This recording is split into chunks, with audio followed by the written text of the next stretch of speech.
Hey,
model up on your stand and face you.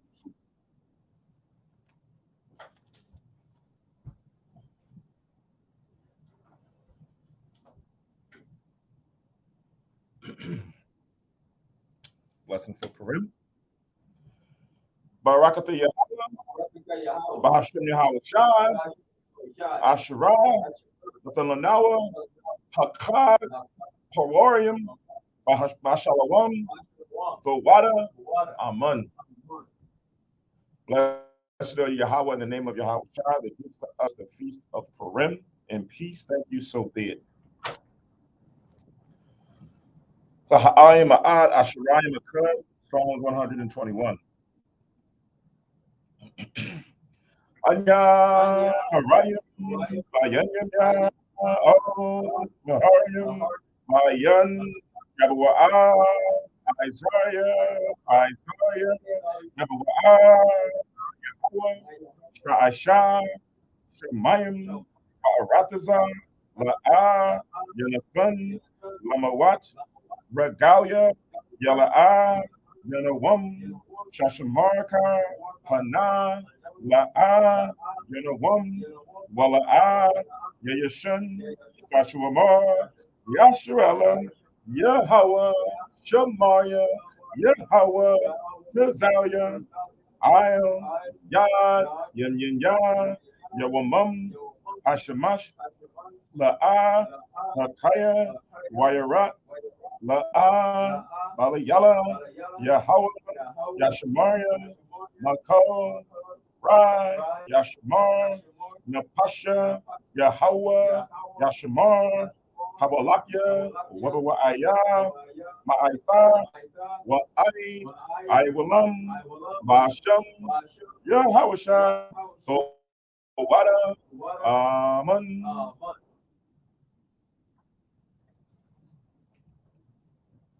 Psalms 121. I will lift up my eyes unto the hills. From whence cometh my help? My help coming from the Lord which made heaven and earth. He will not suffer thy foot to be moved. He that keepeth thee will not slumber. Behold, he that keepeth Israel shall not slumber nor sleep. The Lord is thy keeper. The Lord is thy shade upon thy right hand. The sun shall not smite thee by day, nor the moon by night. The Lord shall preserve thee from all evil. He shall preserve thy soul. The Lord shall preserve thy going out and thy coming in from this time forth and even forevermore. Amen. Amen. Shema Yashrela Hill. Shema Yashrela Yahweh. Elohim. Yahweh. Shema Yashrela Yahweh. Elohim. Yahweh. Shema Yashrela Yahweh. Elohim. Yahweh. Deuteronomy 6:4. Hear, O Israel, the Lord our God is one Lord. Amen. Amen. Tapala Yahweh, the Lord's Prayer. Abi Yanawa, Abi Yanawa, Shemayim, Shemayim, Kodash, Kodash, Hayah, Hayah, Shamka, Shamka, Yahweh, Yahweh, Malakaka, Malakaka, Taba'ah, Tazawanka, Hayah, Aicha, Ba'aratazah, Ka, Bashemayim, Nakamanawa, Nakam, Yowum, Sa, Wasalak Noah, Kababath Noah, Kasalak Noah, Kababath Noah, Wala'ah, Hadiyah O, Nasayawan, Abo, Hawashina, Marai, Riyah, Laka, Hamalakwa, Waha'ala, Wata Pa'ara, La'aywalam, Amen. Matthew 6:9. After this manner, therefore, pray, our Father which art in heaven, hallowed be thy name. Thy kingdom come, thy will be done in earth as it is in heaven. Give us this day our daily bread, and forgive us our debts as we forgive our debtors. And lead us not into temptation, but deliver us from evil. For thine is the kingdom, and the power, and the glory, forever. Amen. Amen. Aisha Ramatazwa, 10 Commandments. La'ah, La'ah, Yahaya, Yahaya, Laka, Laka, Alahayim, Alahayim, Lakaryim, Akar, Alpanya, Apanya, La'ah, La'ah, Daisha, Daisha, Laka, Laka, Haso, Pasal, Wala'ah, Wala'ah, Saibadam, Rabidam, La'ah, La'ah, Talakwaka, Talakwaka, Shemwa, Shamwa, Yahweh, Yahweh, Alahayaka, Alahayim, Lashua, Lashua, Zakar, Zakar, Ath, Ah, Hayawam, Hayawam, Hashabath, Ashabat, Lakodashwa, Lakodashwa, Kabad, Kabad, Abiakar, Abakar, Amakar, Ma'amaka, La'ah, La'ah, Duratazak, Duratazah, La'ah, La'ah, Zana'ah, Sana'ah, La'ah, La'ah, Dakanah, Takanah, La'ah, La'ah, Dainah, Daiyah, Shakur, Shakur, La'ah, La'ah, Dakamad, Takamad, Ko, Kad, Asherah, Asherah, Lara'ayaka, Laraika, Aman. Aman. Exodus 20:2.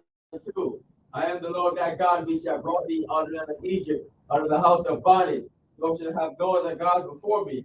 Thou shalt not make unto thee any graven image, or in the likeness of anything that is in the heaven above, or that is in the earth beneath, or that is in the water under the earth. Thou shalt not bow down thyself to them, nor serve them. For I, the Lord thy God, am a jealous God, visit the iniquity of the fathers upon the children, unto the third and fourth generation of them that hate me, and showing mercy unto thousands of them that love me and keep my commandments. Thou shalt not take the name of the Lord thy God in vain, for the Lord will not hold him guiltless that taketh his name in vain. Remember the Sabbath day to keep it holy. 6 days shalt thou labor and do all thy work, but the seventh day is the Sabbath of the Lord thy God. In it thou shalt not do any work, thou, nor thy son, nor thy daughter, thy manservant, nor thy maidservant, nor thy cattle, nor thy stranger that is within thy gates. For in 6 days the Lord made heaven and earth, the sea and all that in them is, and rested the seventh day. Wherefore the Lord blessed the Sabbath day and holiday. Honor thy father and thy mother, that thy days may be long upon the land which the Lord thy God giveth thee.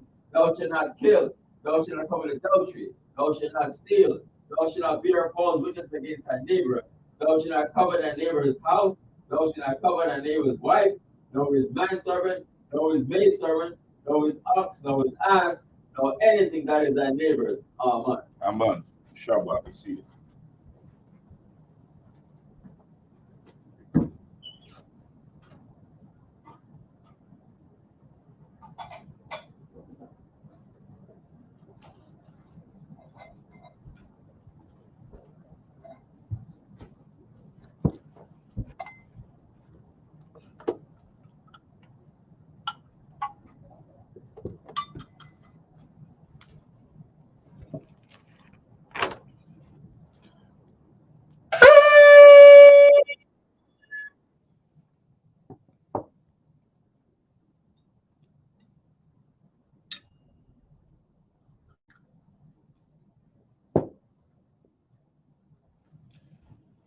Barakata Yahweh, Bahasham Yahweh Shai, Ashura, Nathanawa, Yahapin, Dwar Amun, La Yahweh, Bahasham Yahweh Shai, Ath, Yasha'ala.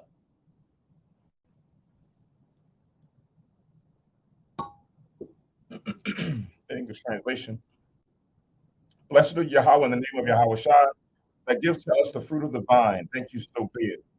To Yahweh in the name of Yahweh Shai with Israel.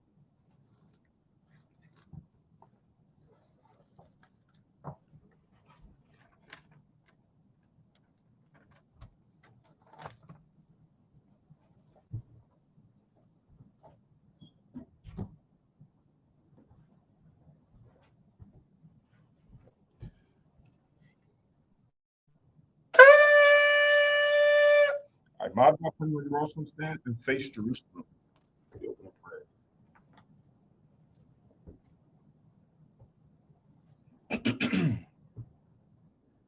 Barakata Yahweh, Hagadol, Rakuam, Abiyah, Wanara'ah, One.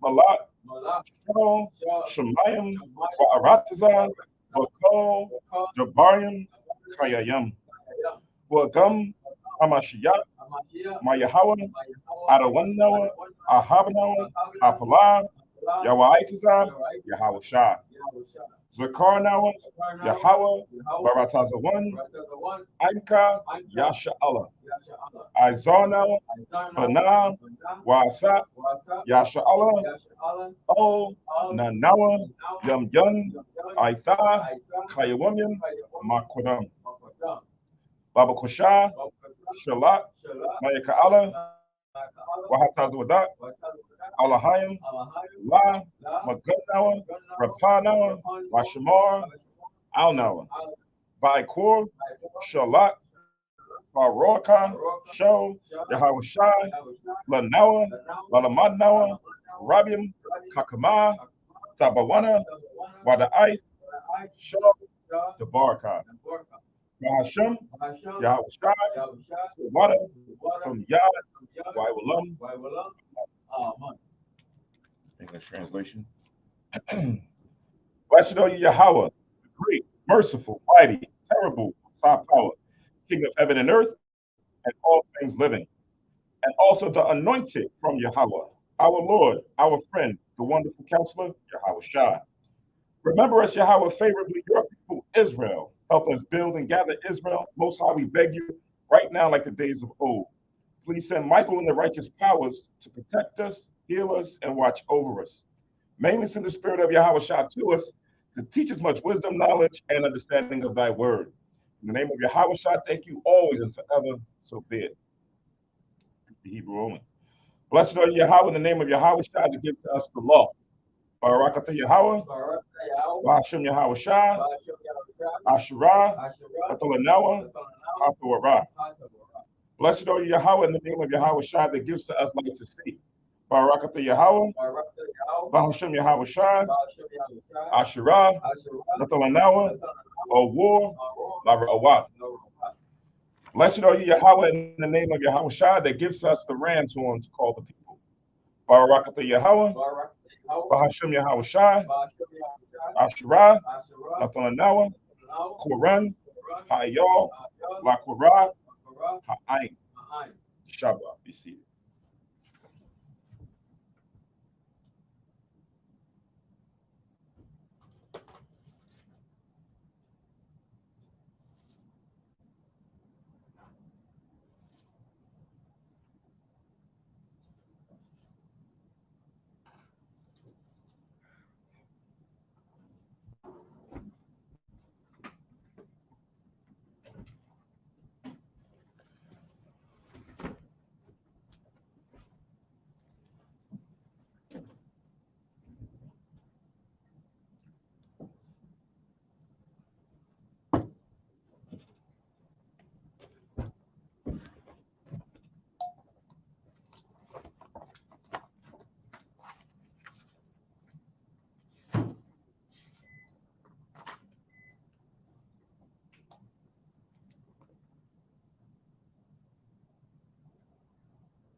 All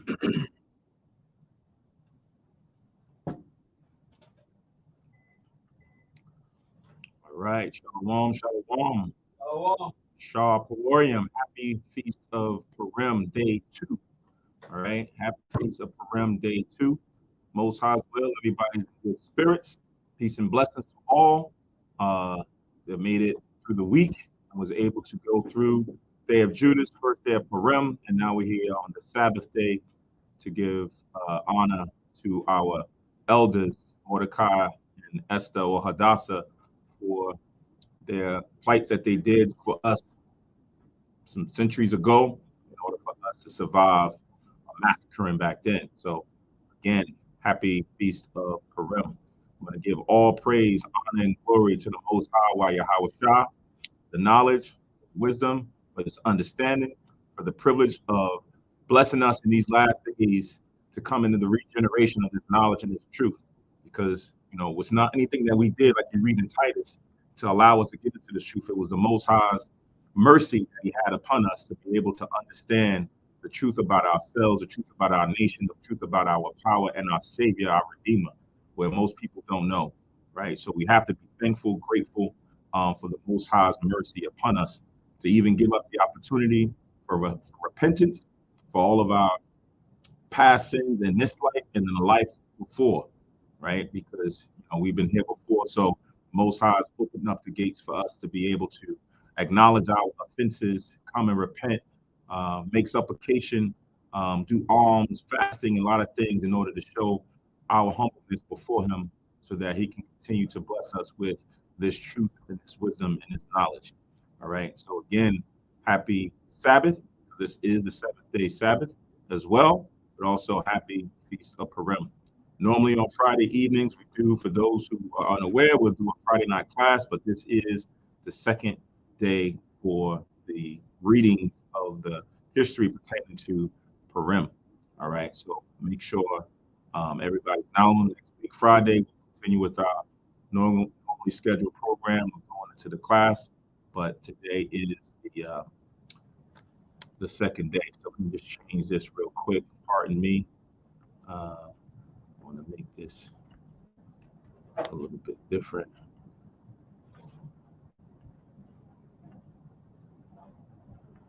All right, there we go. A little big. All right. So see a few people who are online. Shalom, brother Yakanan's here. Shalom to Blob and his wife. Shalom, listen with your mind. Shalom, sister warrior. Shalom, Akbar to Zion. Everybody, shalom. Those who did not make a chat message, peace and blessings to you, as well as those who are listening in from the teleconference line. Shalom, Elders Aquan and Robert Qua. Peace and blessings. So we want to dive right in to continuing on the storyline. I think Kahan Nabayah left off last night. I should be reading from the Apocrypha, the chapter 13 and 8, but I'm going to start up a couple verses just to get the context of where we are in the storyline and the kind of the energy and the sense of what's going on at this time before we just jump into 13 and 8. So I'm going to read up a little bit of Salakia. I'm Kahan Samak, if I did not say that. I'll be presiding over tonight's service today. So Salakia for not giving that acknowledgement. But we're going to be starting in Esther in the Apocrypha, chapter 13. And I'm going to read from verse, I'm going to start from verse 3. I'm going to start from verse 3, read down, and then go into the current chapters that we're reading tonight.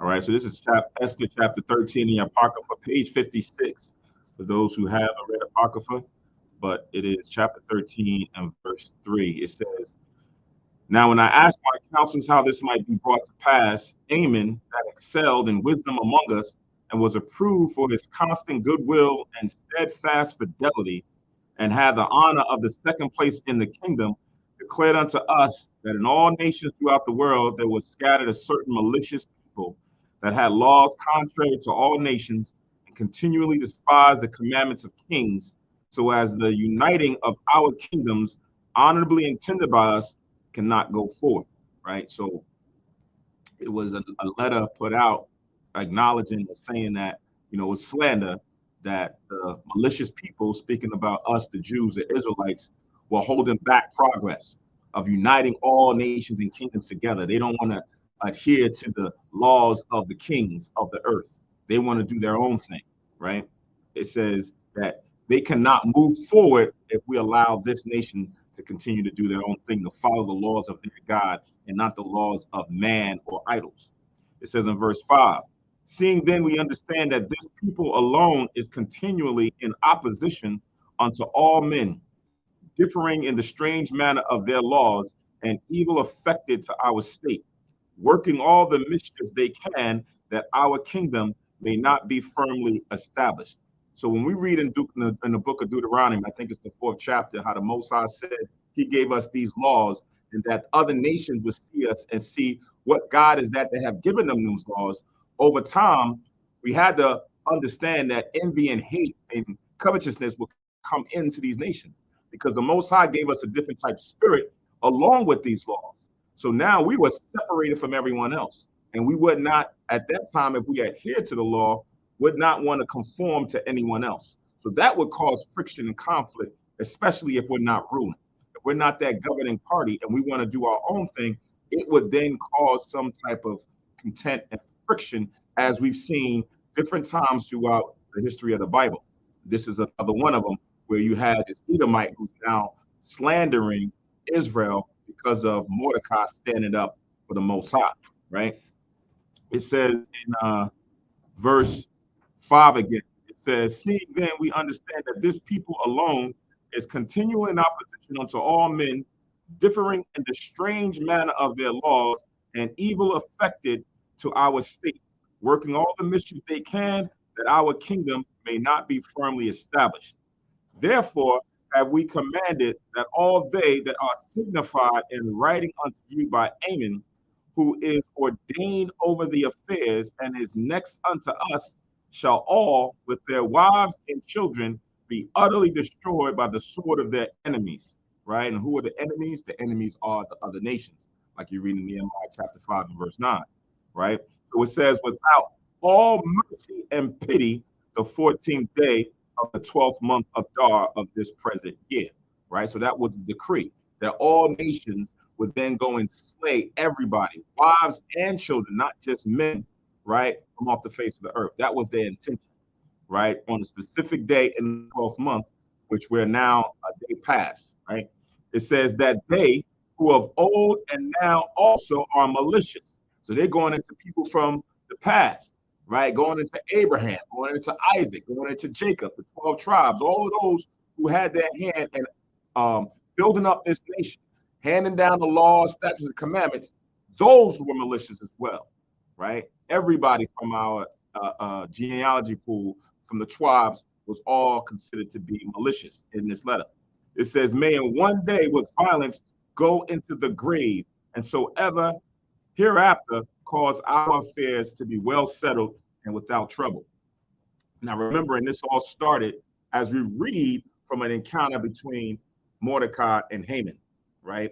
So now this decree elevated, this situation elevated to a point where this man now plotted against us, not just Mordecai, but us as a nation, right? Because he had indignation towards us. It wasn't just Mordecai, right? When you realize the spirit that's in certain people, they already have this disdain and this hatred and this envy towards us, that they want to remove us out of the way because we are a threat, we're a problem. Just like what you read in the book of Exodus, the 1st chapter, where the new Pharaoh came and says, if we leave them alone, they're going to remove us out of our place. Because look at them, right? They're that much better than us. So we can't leave them alone. We got to do something to bring them down, right? To put them in a subservient manner before us so that they don't rise up against us. So that fear of us was always and has always been prevalent, right? And we see now this was now the decree that said, hey, let's put a stop on an end to them. Let's remove them out of the way. So they had now within the empire of the Persians and Medes sent out this decree to allow them to take us out, right? So now this is now going to be known. So now we have to see what our elders at that time, what our leaders, which was after reading the story, is Mordecai and Hadassah, right? Persian name Esther, seeing what they're going to do, right? So we're going to jump now into uh, chapter 13 and verse 8. It says, Then Mordecai thought upon all the world works of the Lord and made his prayer unto him, saying, O Lord, Lord, the King Almighty, for the whole world is in thy power. And if thou hast appointed to save Israel, there is no man that can gainsay thee.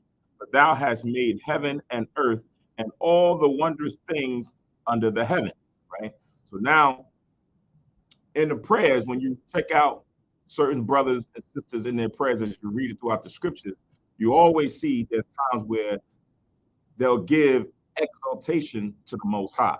They'll give him his praise that he is the king, that he is the power, right? There's nothing above the Most High, right? There's nothing in comparison to him. He's done so many things for us. So it's good to acknowledge those things in your prayers when you come into the Lord. You just can't just come and say, Most High, can you do this for me? I'm in the jam. I need this. No, even on times when you don't need anything, you always just want to give acknowledgement to the Most High because he is everything that we have. He's provided for you, seen and unseen, right? So sometimes you'll read when you see the prayers, they'll give the Lord his acknowledgement that he is the true power. And then they'll go into what the current situation of the current state of affairs are, that we need some type of help or we need certain protections or whatever. The Most High can deliver us out of any circumstance. But you'll see that he is the one that created everything, seen and unseen, and he's in control of all. It says in verse 11, Thou art Lord of all things, and there is no man that can resist thee, which art the Lord.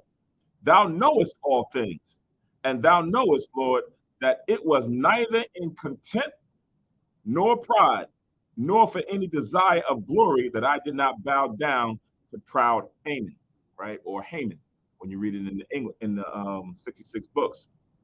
So he wasn't doing this of his own personal volition. He didn't have a personal thing where he did this of his own volition, right? That's not the case. Sometimes people do it for vainglory, or sometimes you may see something and you may not like the person or the energy that they're moving in, and it just may strike you a certain way.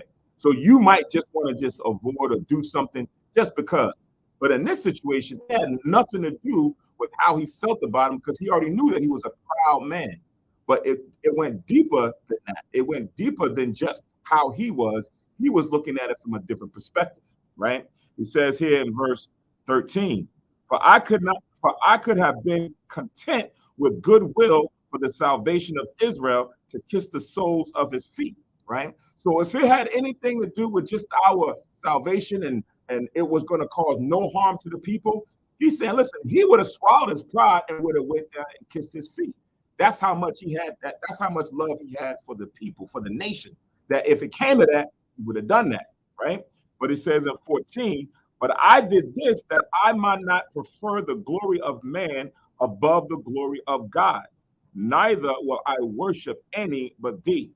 O power, neither will I do it in pride, right? So he's like, listen, I could have done that, but I did not want to choose the glory over man over you, Most High, by bowing down.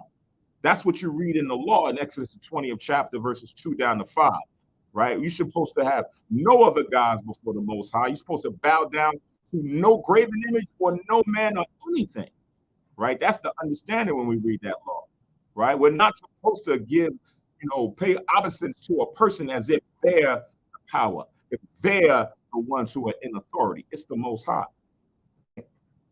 So when you understand it, when you read it, I think it's in Romans, he says, like, you understand that the law is a spirit. When you read some of these laws, and it may just seem as letters, it may just seem as things that we do, but when you now go into these actions that we do, it carries a spirit and a vibration.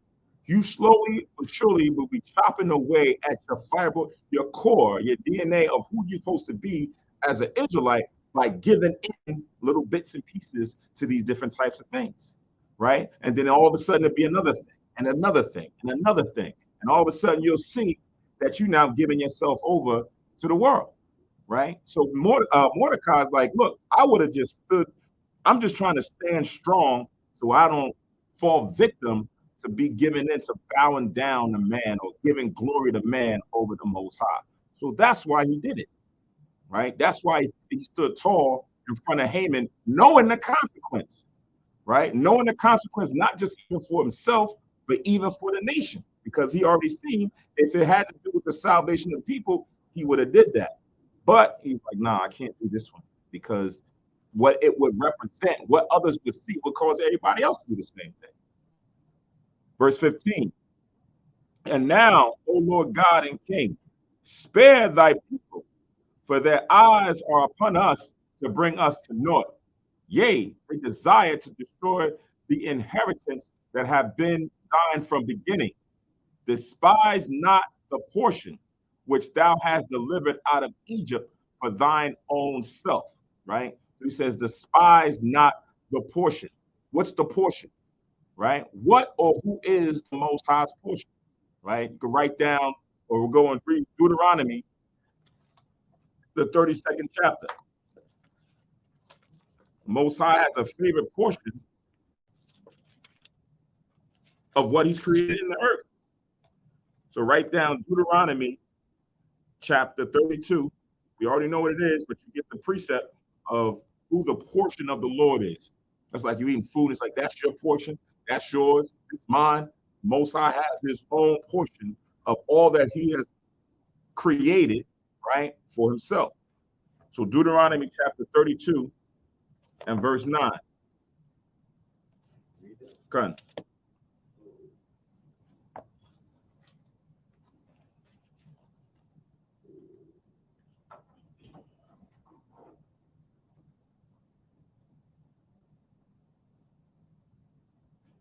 Deuteronomy chapter 32, verse 9. For the Lord's portion is his people. Jacob is the lot of his inheritance. Right. So the Lord's portion is his people, right? It ain't the tree, it ain't the land, right? It ain't the water, it ain't the bird, it's the people, right? And what is that people? Jacob. That's the inheritance that we just read about, right? That's the portion that we just now seen Mordecai refer to when we read Esther chapters 13, Esther chapter 13, 15, and 16, right? The inheritance and the portion is Jacob or Israel, right? That's who the Lord delivered out of Egypt, not everybody. All right. So let's go back.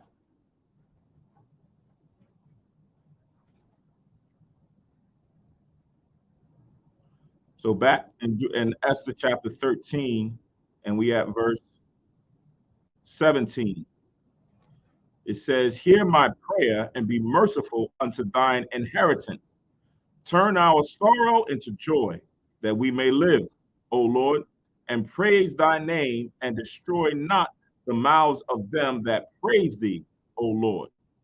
All Israel in like manner cried more earnestly unto the Lord, because their death was before their eyes. So we're reading about Mordecai's prayer, right? And we're going to read about Esther's prayer or Hadassah's prayer.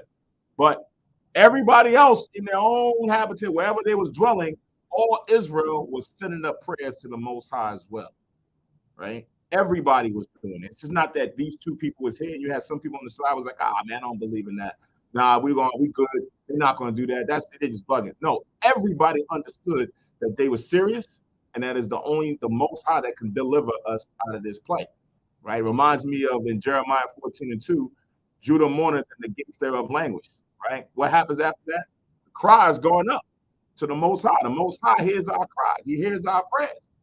Right? Because we ain't anguish. We're going through all types of tribulations and murders and all kind of things that they're doing to us daily. So as we do prayers, don't think the Most High is not hearing your prayers. The Most High hears our prayers, but according to His timetable, He is going to come and deliver us, right? Yeah, all the tribes were here, right? During the time of Esther, yes, the Persians come.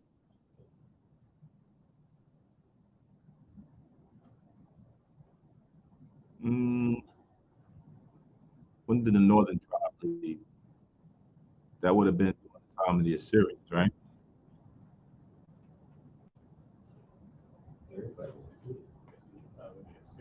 Mm-hmm.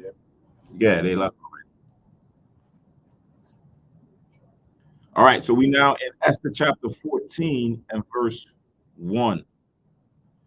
It says, Queen Esther also, being in fear of death, resorted unto the Lord.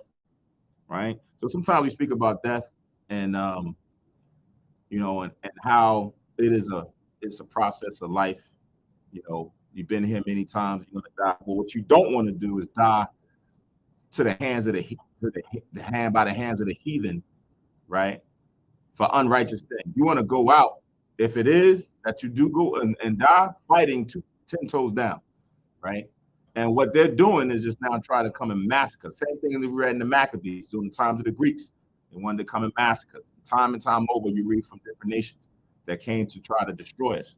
And we knew that we had a power and a God and a Savior, right? Because Yahushua was still there amongst us as well, even though he was in the spiritual form, in the heavenly form, would come and deliver us, right? So they're still humanized here. They understand what's going on. So they feared, Mordecai feared death, Queen Esther feared death, as well as others. And that's why they earnestly went and desired to pray to the Lord that he would deliver us. So it's not, you about to see this and you don't see any way of getting out. We didn't have an army that was going to go and fight, and all nations was against us in captivity throughout Persia. Yeah, it caused a stir, right? And her being the queen, it definitely caused a stir with her because she was still for her people.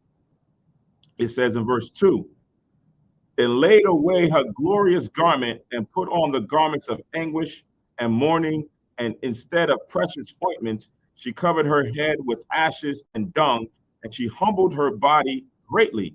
And all the places of her joy she filled with her torn hair. And she prayed unto the Lord God of Israel, saying, O my Lord, thou only art our king. Help me, desolate woman, which have no helper but thee.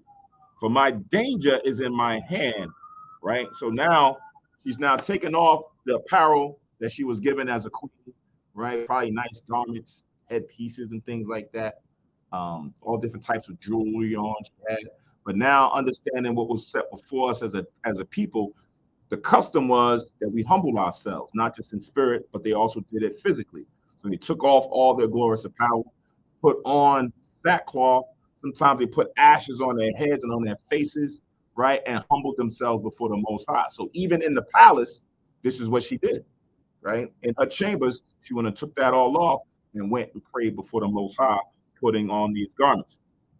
So it says in verse 5, from my youth up, I have heard in the tribe of my family that thou, O Lord, tookest Israel from among all people and our fathers from all their predecessors for a perpetual inheritance, and thou hast performed whatsoever didst promise them.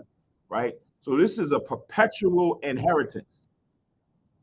It didn't stop at a certain point because you had some of our brothers and sisters who gave up on Yahushua and delivered them over, gave them up to the hands of the Romans. It didn't stop when we went and served idols at a certain point in time. Even though the Most High turned his back on us and gave us over to our own ruin, we are still his inheritance. It's a perpetual inheritance, right?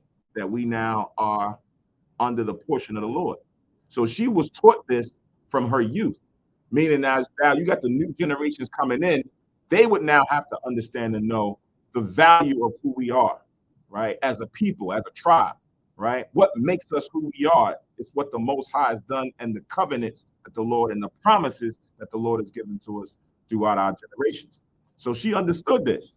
It says in verse 6, and now we have sinned before thee. Therefore hast thou given us into the hands of our enemies, because we worship their gods. O Lord, thou art righteous, right? So she acknowledged the sins of not only herself, but of the nation, right? That because we turned our back on the Lord and serve other idols and got false gods, the Lord has allowed the heathen to do these type things, right? She didn't separate herself to say that she was better than anyone else. We collectively have sinned. Go to the book of Daniel, the 9th chapter. Quite, if you could read that Bible, Daniel chapter 9. and verse 3, I think.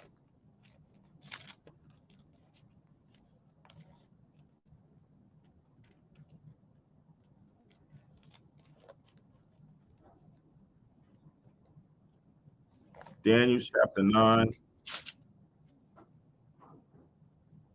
Right, and start from verse 3.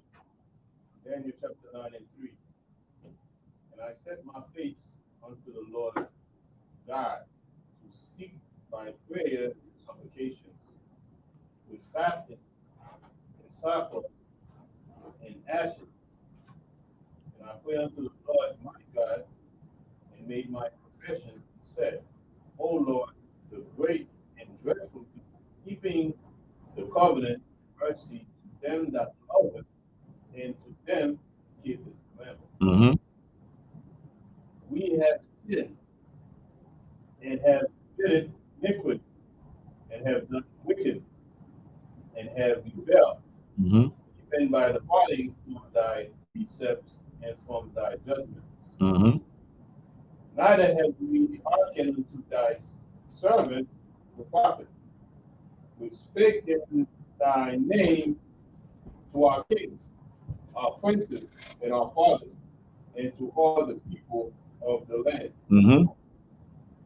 O Lord, righteousness belongeth unto thee, but unto us confusion of faces is at this day, to the men of Judah and to the inhabitants of Jerusalem, and unto all Israel that are near and that are far off, through all the countries whither thou hast driven them, because of their trespass that they have trespassed against thee. Right. So he says the same thing a little bit more elaborately than what Esther's saying, but it's the same thing, right? Oh Lord, righteousness belongeth unto thee.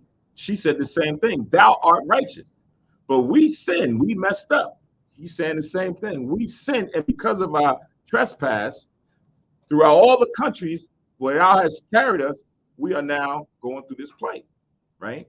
So when it talks about us having confusion of faces, right? Confusion of faces is not knowing who we are, that we're supposed to be the prince and princesses of the Most High God.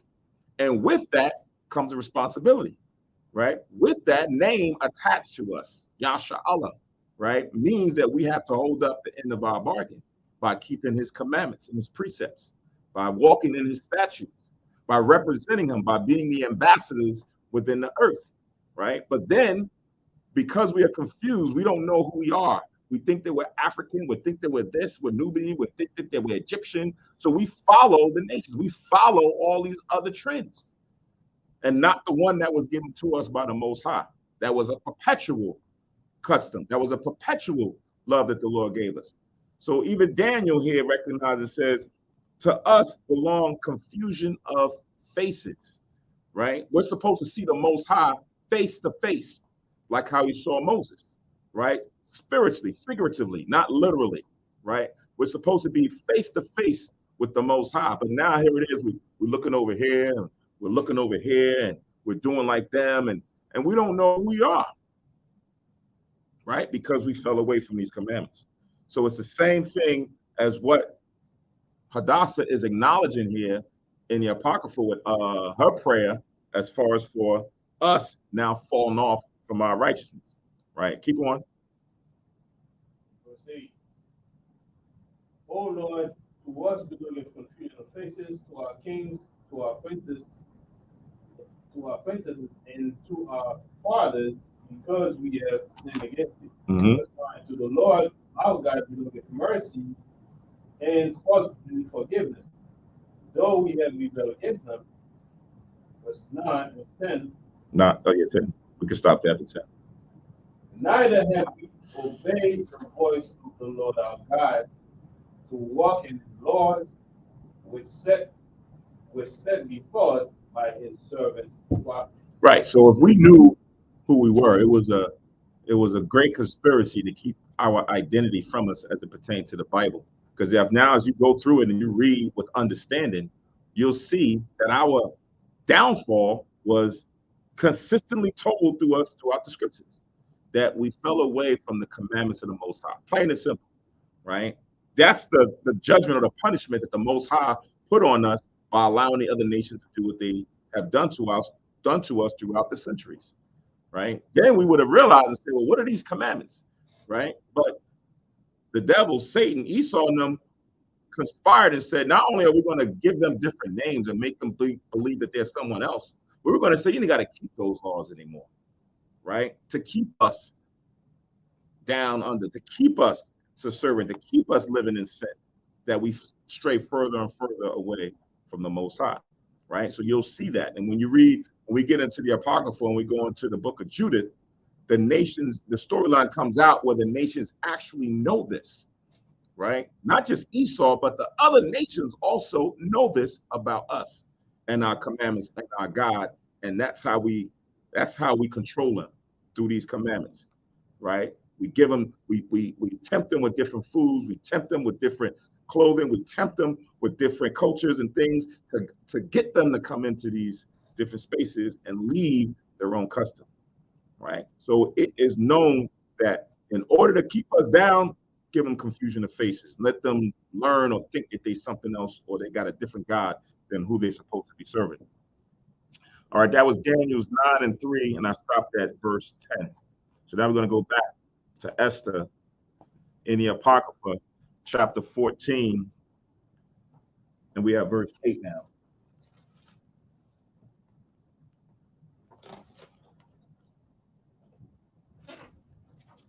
All right, so it says, verse 8, nevertheless, it satisfied them not that we are in bitter captivity, but they have stricken hands with their idols, that they will abolish the thing that thou with thy mouth hast ordained, and destroy thine inheritance, and stop the mouth of them that praise thee, and quench the glory of thy house and of thine altar. So they have no pity on us, right? Even though while we're in captivity, they still don't have any pity. They still going to try to drive their thumb down on us, right? Until we could probably be moved out of the way.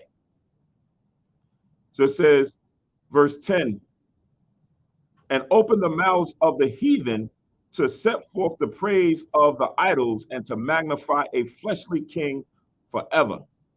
O Lord, give not thy scepter unto them that be nothing, right? So this is another verse here.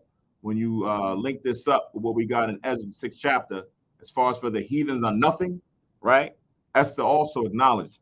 It says, O Lord, give not thy scepter unto them that be nothing, and let them not laugh at our fall. The them here is all the other nations, right? All of them.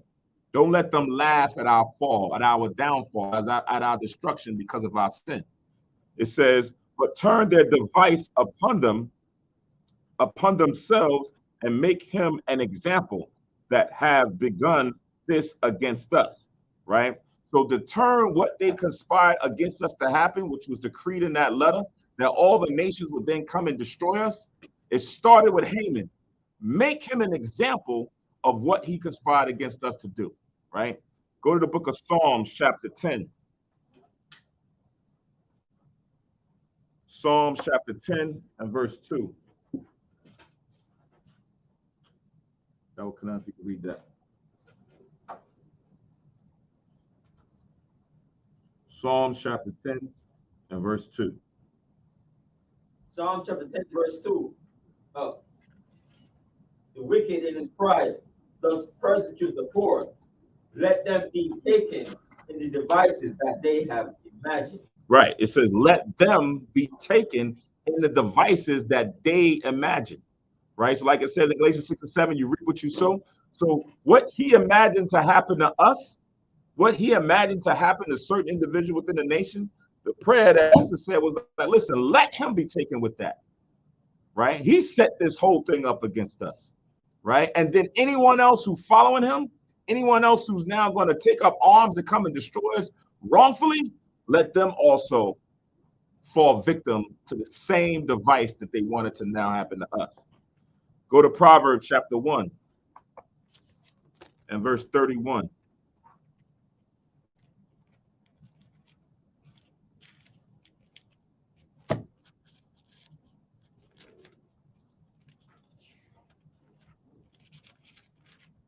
Proverbs chapter 1, verse 31. Therefore shall they eat of of the fruit of their own way and be filled with their own devices. Right. So if you're a wicked individual, if you set out to harm others wrongfully, right, to steal from the poor and the needy, right, to do all these things, suffer sin upon somebody, let them be taken in the things that they set forth, right? They're going to eat of their own way. They're going to fall victim to the thing they set forth to. So it's the same thing now here with Haman and these other nations. Anyone who is aligned to them, they're also going to fall victim to the same thing that they conspired against us. That was the prayer, right? So going back, we have verse 12 now, Esther chapter 14 and 12. So those two precepts of Psalms 10 and 2, Proverbs 131. Verse 12 now, it says, remember, O Lord, make thyself known in time of our affliction, and give me boldness, O King of the nations, and Lord of all power. Give me eloquent speech in my mouth before the lion. Turn his heart to hate him that fighteth against us, that there may be an end of him and of all that are like-minded to him, right? So she's asking for the words to be put in her mouth of what she's going to need to say when she goes before and petitions before the king, right? Because right now at this moment, she may not want it to be just of her own will. Let the Most High give me the thoughts, right? Give me the mind and the wit to know what to say and what to do at that time, right? Yahushua kind of gave us the same advice to not always, meddle with your own thoughts. Allow the Spirit to guide you, right? Go to Matthew chapter 10. Matthew chapter 10.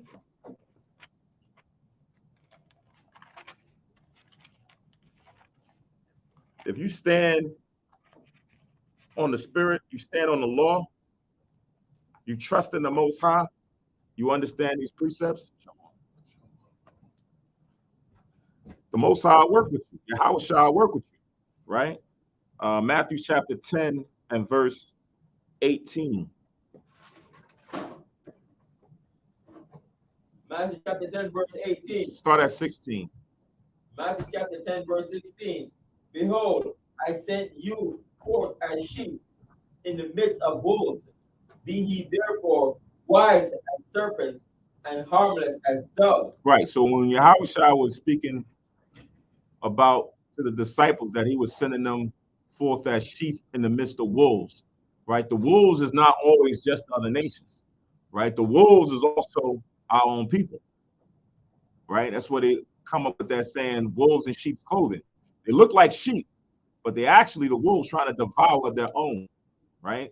So we always got to be cognizant of the nations, but we also have to be aware of the 2/3 of those of our people who are also looking for our downfall, to devour us, or to abuse us, or misuse us, to steal from us. So Yahweh said, we got to be wise. We got to redeem the time, right? We got to think like how they think, not act like how they act, but consider their ways. That's what Yahweh was saying.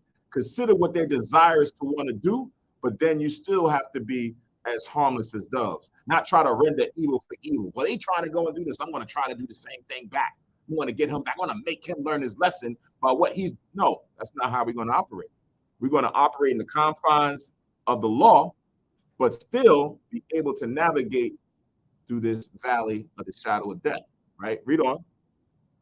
Verse 17. But beware of men, for they will deliver you up to the councils, and they will scourge you in their synagogues. Right. So there's going to be times when just because of who you are, what you represent, right? This truth, Yahweh Shah, the Most High, they may want to now bring you into certain councils of judgments. It could happen at your job. It could happen just in the city, right? Depending on what circumstances or situations you in, it may happen to an individual, right? They want to deliver you up because of who you are and what you represent, right? Read. Verse 18. And ye shall be brought before governors and kings for my sake, for a testimony against them and the Gentiles. Right. So you may even be brought before the electors, right? The governors, right? People in high authority. you might be brought before, right? Depending on who you are, some people may be in a position where they now have to be isolated and they're going to try to be made an example of. But Yahweh Shah says, hey, you're here. If that happens to you, it is going to happen to you so that you can declare me before them and the Gentiles, right? All the other nations are going to go and see what this truth is, who you stand for, as far as for Yahweh Shah and the Most High, and for your nation, for your people. And then later on, whatever they do, they're going to do. But the judgment is still going to come forth upon them, right? Read on. Verse 19. But when they deliver you up, take no thought how or what you shall speak, for it shall be given you in that same hour, but ye shall speak. Man, so the Yahweh Shah, look, don't worry about it. If you in the spirit, if you being wrongfully convicted or wrongfully accused and they're trying to abuse you and bring you up into these different councils or bring you before the judge for certain things or your boss or whatever, and it's because of your teaching or you representing this, the spirit going to give you what exactly to say in that moment, right? Because it's going to be a testimony. It may not get you out of the situation, right? They may still do what they plan to do, but still the spirit may have you say certain things as a testimony at that moment. When you look at the gospel, you see how Yahweh operated. He didn't always just go out there and just wild out. He could have wild out. Sometimes he didn't say anything. Sometimes he said, thou sayest, and other times he gave forth certain wise sayings or parables to them for them to chew on. Or he even threw back a question to them that they couldn't answer. So sometimes you got to work with the spirit on knowing how to handle or how to answer a certain situation. Allow the Yahweh Shah and the Holy Spirit to guide you in that, right? That's what she's praying for. She says, give me eloquent speech, right? Make me to come up with something that I can say that's going to get us out of this jam. Read on. Verse 20. For it is not ye that speak, but the Spirit of your Father which speaketh in you. Exactly. So it's not you, but the Spirit, right? You're going to start remembering certain precepts. You're going to start remembering certain testimonies that happened in the past. And you'll remember what Sister Judah did. You'll remember what Mordecai did. You'll remember what Joshua did or said. And you're going to say, you know what? Yo, this is like the same thing. You know what? I remember when this happened. And then the Spirit going to start speaking through you expressly. That's why I tell you that the Holy Spirit is the what? Right? It tells you it's the comforter, right? Even what? John 15:26. Remember what it said? 14:26 says the comforter. 15:26 says what?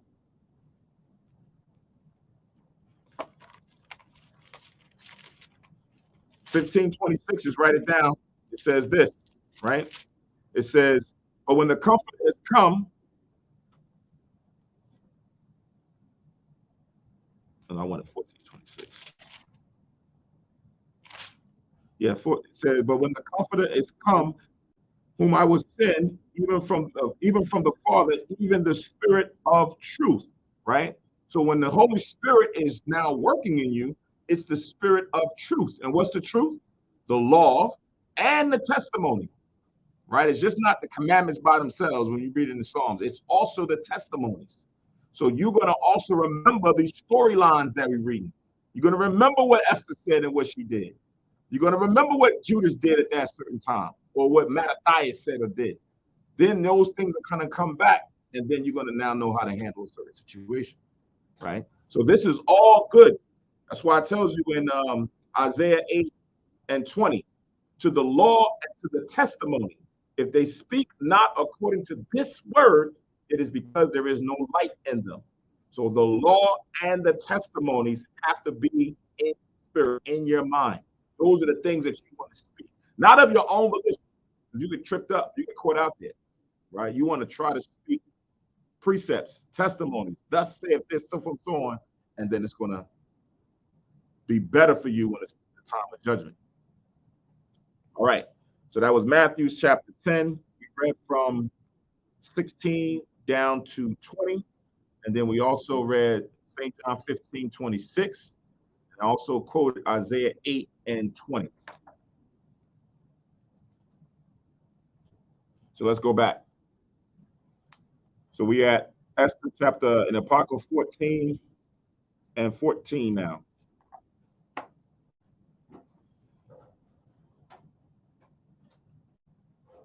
It says, but deliver us with thine hand and help me that am desolate and which have no other helper but thee. Thou knowest all things, O Lord. Thou knowest that I hate the glory of the unrighteous and abhor the bed of the uncircumcised and of all the heathen.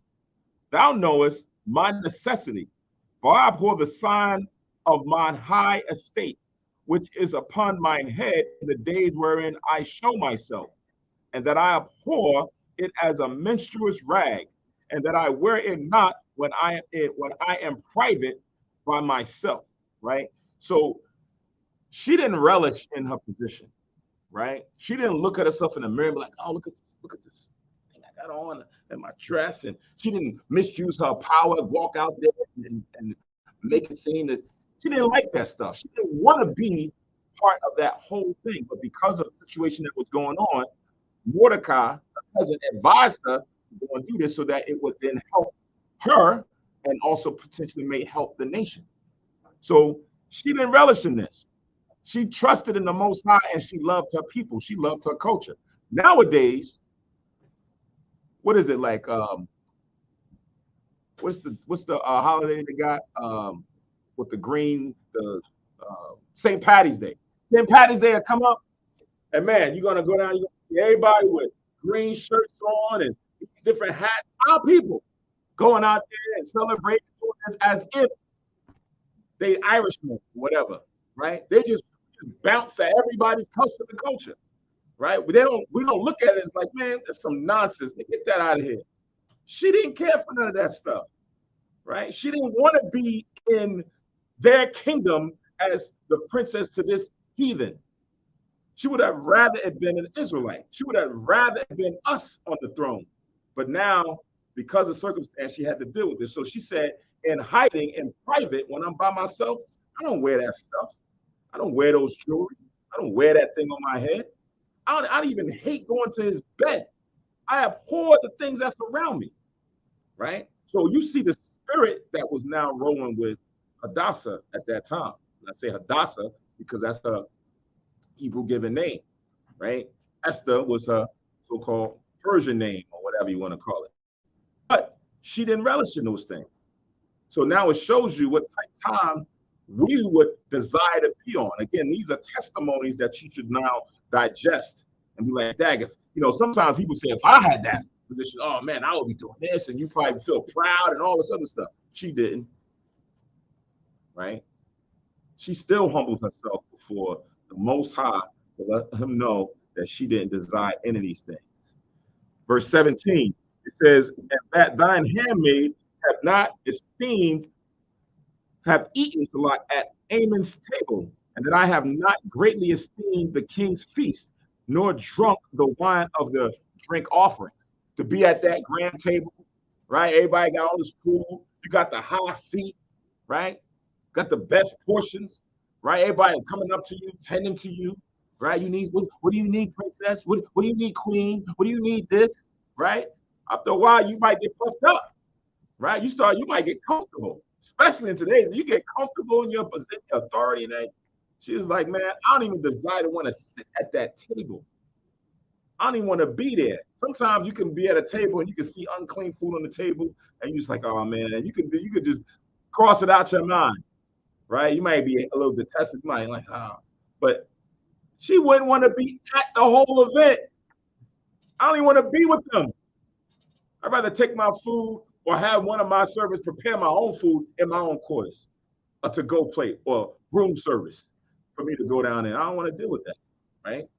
So you don't read that much. You don't read that spirit or that storyline or that testimony when you read it in the 66 books. This gives you another side of how she rolled.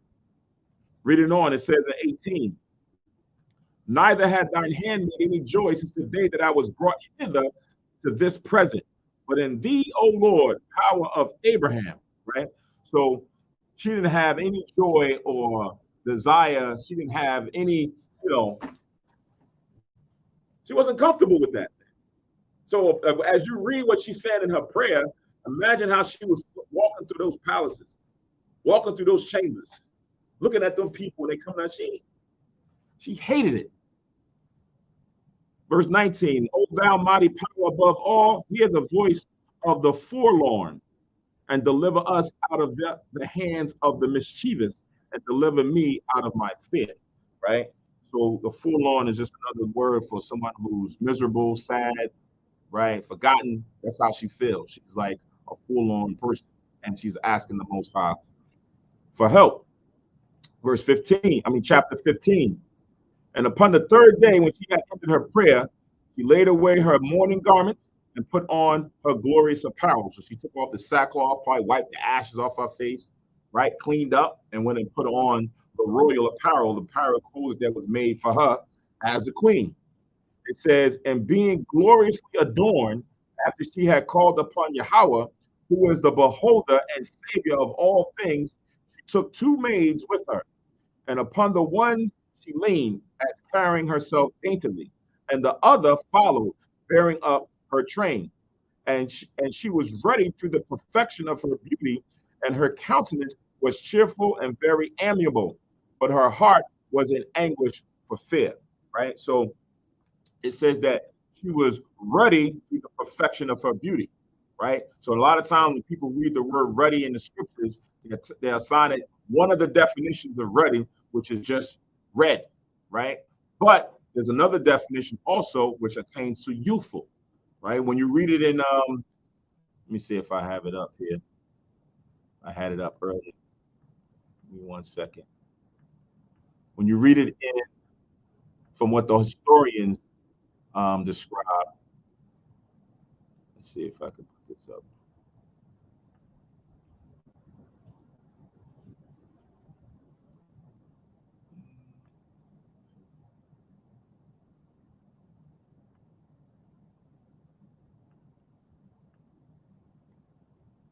All right. Let's see.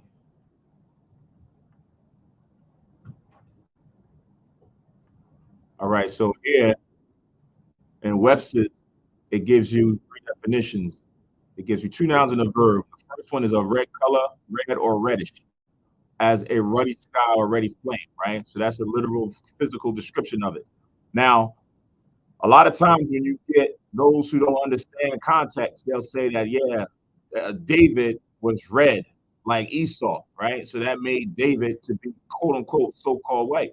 But the second definition here says of a lively flesh color or the color of human skin in high health, right? As ruddy cheeks or lips. So when it talks about her having the perfection of her beauty, is going into her physical liveliness of her skin, right? And how it looked so tight and looked so beautiful.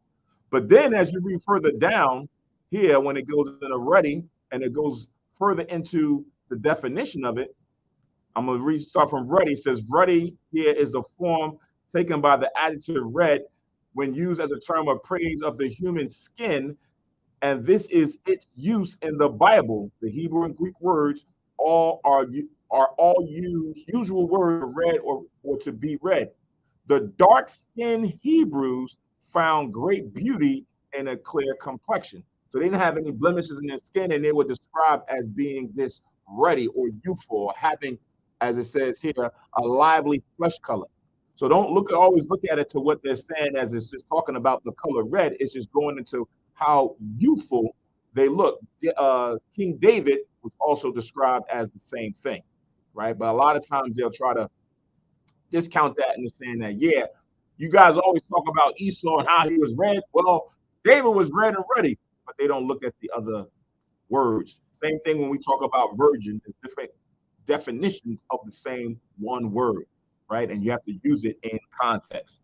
So going back here in Esther in the Apocrypha 15:5, and she was ready through the perfection of her beauty, and her countenance was cheerful and very amiable, but her heart was in anguish for fear. So on the outside, right, she was on point, but on the inside, she was still jacked up for fear because now she still understood what was going on as far as for the decree. And now she's going into the king, not knowing what's going to happen. Verse 6. Then having passed through all the doors, she stood before the king, who sat upon his royal throne and was clothed with all his robes of majesty, all glittering with gold and precious stones. And he was very dreadful, right? So he's sitting on his throne as a king. He's decked out, right? Had all of his jewelry and covered different layers of clothing on, and he's sitting on his throne, and he probably had, a menacing type look to him, right? Just sitting there.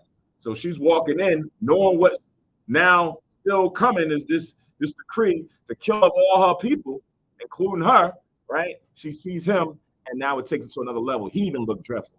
Verse 7. Then lifting up his countenance that shone with majesty, he looked very fiercely upon her.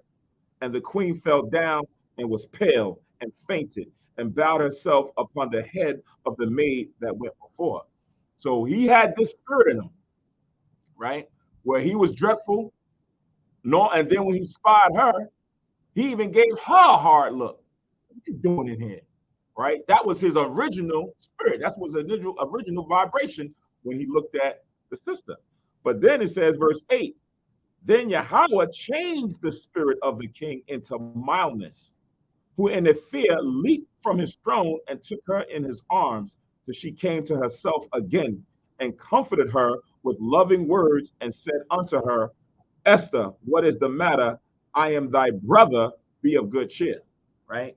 So the Most High changed his spirit. What's that scripture? I think it's in Proverbs 20, is it 20:24? Is that it? Let me see. I think it's Proverbs 20:24. Proverbs 20, verse 24. Is that it? Yeah. Come on, read that. Proverbs 20:24. Man's goings are of the Lord. How can a man understand his own way? Right. Man's goings, our goings are of the Lord. It's already written what the Most High has intended for us to be, to do, right? Whether it's wickedness or righteousness, the Lord has already determined it. So he can at any moment change your spirit or change your thought to do what his will is. So initially, when you looked at how he looked at her and the spirit that was rolling with him, it was even content. But the Most High changed it that quick. And for fear of her, he leaped off his throne to go and see what was going on with her, right? Because she done fell down a little bit, looked a little pale, right, about to pass out because of fear. And he now is catering to her, calling himself her brother, knowing that he's an actual heathen. But now this is the type of love now that he's trying to express to Hadassah, right, or Esther. So now going back, it says in verse 9 again, Esther, what is the matter? I am thy brother, be of good cheer. Thou shalt not die, though our commandment be general, come near. Because as we read the previous night, when we go into their custom, that you just cannot come unto the king without some form of an appointment. Like you have to be vetted to say, hey, I'm going to come at a certain time, and then they have to approve you. You just can't walk in there unannounced. If you did walk in there unannounced, it could have been off with your head, right? So him thinking that probably that's what she felt like. Listen, she done came in there and he gave her that look that she's going to die. But he's like, no, don't worry about it, right? Even though that's the commandment, I'm king. I'm good on you. You good. Don't have to worry about that. They say even in the White House, you just can't just walk in there and go to Biden, you know? Right. Hey. Not even a White House, just in certain regular corporate offices or businesses. You just can't say, I'm just going to go walk into the president's, and the secretary like, oh, listen, you got to have an appointment, right? You can't just go in there. So that's no authority. So now imagine it if it was a king, right, who now had this a commandment that if that happened, you was going to be put to death. So that's why she felt like she was about to pass out, because not only did she go in, but he gave her that look. But now here's the Most High changed his spirit. Now he's catering to her, right? It says in verse 11, and so he held up his golden scepter and laid it upon her neck, right? That was a signal that it's okay. Like he took the scepter, you are now allowed to come forth and speak your mind. Verse 12, and embraced her and said, speak unto me. Then said she unto him, I saw thee, my Lord, as an angel of God, and my heart was troubled for fear of thy majesty. Right? So now again, going into what was supposed to be said or what needed to be said to him to now carry out the Most High's will. So now she's catering, bigging him up. I saw you as an angel of God, and my heart was troubled for fear of thy majesty. For wonderful art thou, Lord, and thy countenance is full of grace. And as she was speaking, she fell down from faintness. Right. So now she's playing the role. It's like, yo, man. She's talking to him, and all of a sudden, she passed out. First time she passed out on her maiden. He came down, right, and he's tending to her. He got this spirit that he's, really now looking out for her well-being. And then all of a sudden, she's talking, picking him up, and then she has to pass out again. Now that's going to make him even more, right, attentive to her. It's going to even make him more concerned about her feelings and what's going on with her. I mean, everybody's there looking. Everybody's seeing it. Everybody look what's going on, Right. And if you're picturing it, right, because sometimes when you watch movies, you see Edomites and, all different kind of nations. You got to look at, these people for who they are, right? If you put it into today's time, right? This would be a reflection of your people seeing these movies. I wish that we could have movies that actually reflect who the people are, but you got to use your mind and your imagination to now put the tribe along with the nation and all these storylines to even, give it a better picture and understanding. It says, verse 16, it says, then the king was troubled and all his servants comforted her, right? So now they all now seeing what's going on. The king already over there comforting, trying to get her be, all right. Now everybody else coming like, you okay? You okay, queen? You okay, queen? Go get us some water. Get us some. Back up. Everybody making a fuss and everything, making sure that she all right, right? So now we see that the Most High is now turn to turn, that the Most High put the spirit on Ahasuerus to now not look with disdain and hatred towards the queen. Now let's flip back in the Bible to Esther, the 5th chapter. So we're going back into the 66 books to kind of go into the sequence of how the storyline is written. So in the Apocrypha, it tells you in 16, that one is placed after chapter 8. So now we got to go back to chapter 5 in the Bible.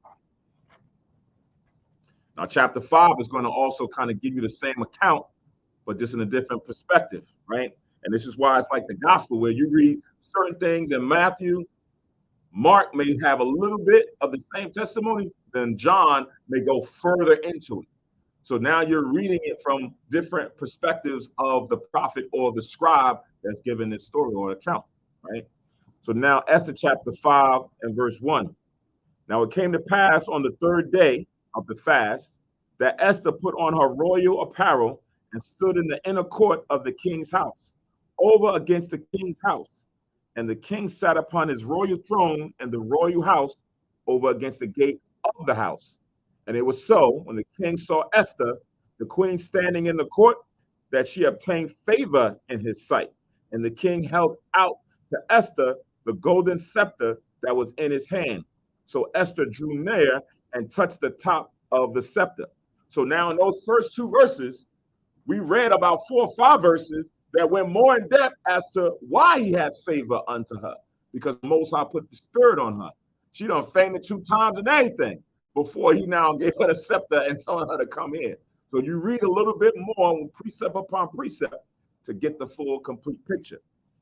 Verse 3, then said the king unto her, what wilt thou, Queen Esther, and what is thy request? It shall be even given thee to the half of the kingdom, right? So now you see how much the Most High put the spirit on King Ahasuerus. He's like, what is it? What's going on with you? What do you need? What are you asking for? I'll give you half of my kingdom, right? And we used to joke about this, to think that, Esau and them got the way they do divorce. It's like the man get half of whatever. I mean, the woman, the wife, upon divorce gets half of whatever the man possesses because of this saying that, listen, I'll give you half of my kingdom for whatever it is you ask. It's like the judge saying, you get half. right? You divorce and you get the beach house and you get the car, right? And you get your little thing over here. Like, yo, what? So we used to joke about this because he's offering half of the kingdom, but it could be just an expression, right? It's like I gave you whatever it is you design. It could be just an expression. It says in verse 7, so like verse 4, it says, and Esther answered, if it seem good unto the king, let the king and Haman come this day unto the banquet that I have prepared for him. Then the king said, cause Haman to make haste, that he may do as Esther hath said. So the king and Haman came to the banquet that Esther had prepared, right? So her desire was to say, hey, I need to get these two in a room together at a banquet or feast that I'm going to prepare. So the king's like, say less. Yo, go get Haman. Have him come right now. Make it, whatever he's doing, he got to come here right now. And we're going to go to this banquet that my queen has prepared. This is what he's thinking. So then it says in verse 6, and the king said unto Esther at the banquet of wine, right? So now we're seeing what type banquet this was. It was like a banquet of wine where they had, wine there, probably had some fruits and things, cheese and all that, and he's sitting there having a nice time. So now he's going to say, okay, what is it that you want? Verse 6 again, and the queen said unto Esther at the banquet of wine, what is thy petition? And it shall be granted thee. And what is thy request? Even to the half of the kingdom it shall be performed. Then answered Esther and said, my petition and my request is, if I have found favor in the sight of the king, and if it please the king to grant my petition and to perform my request, let the king and Haman come to the banquet that I shall prepare for them, and I will do tomorrow as the king have said. Right?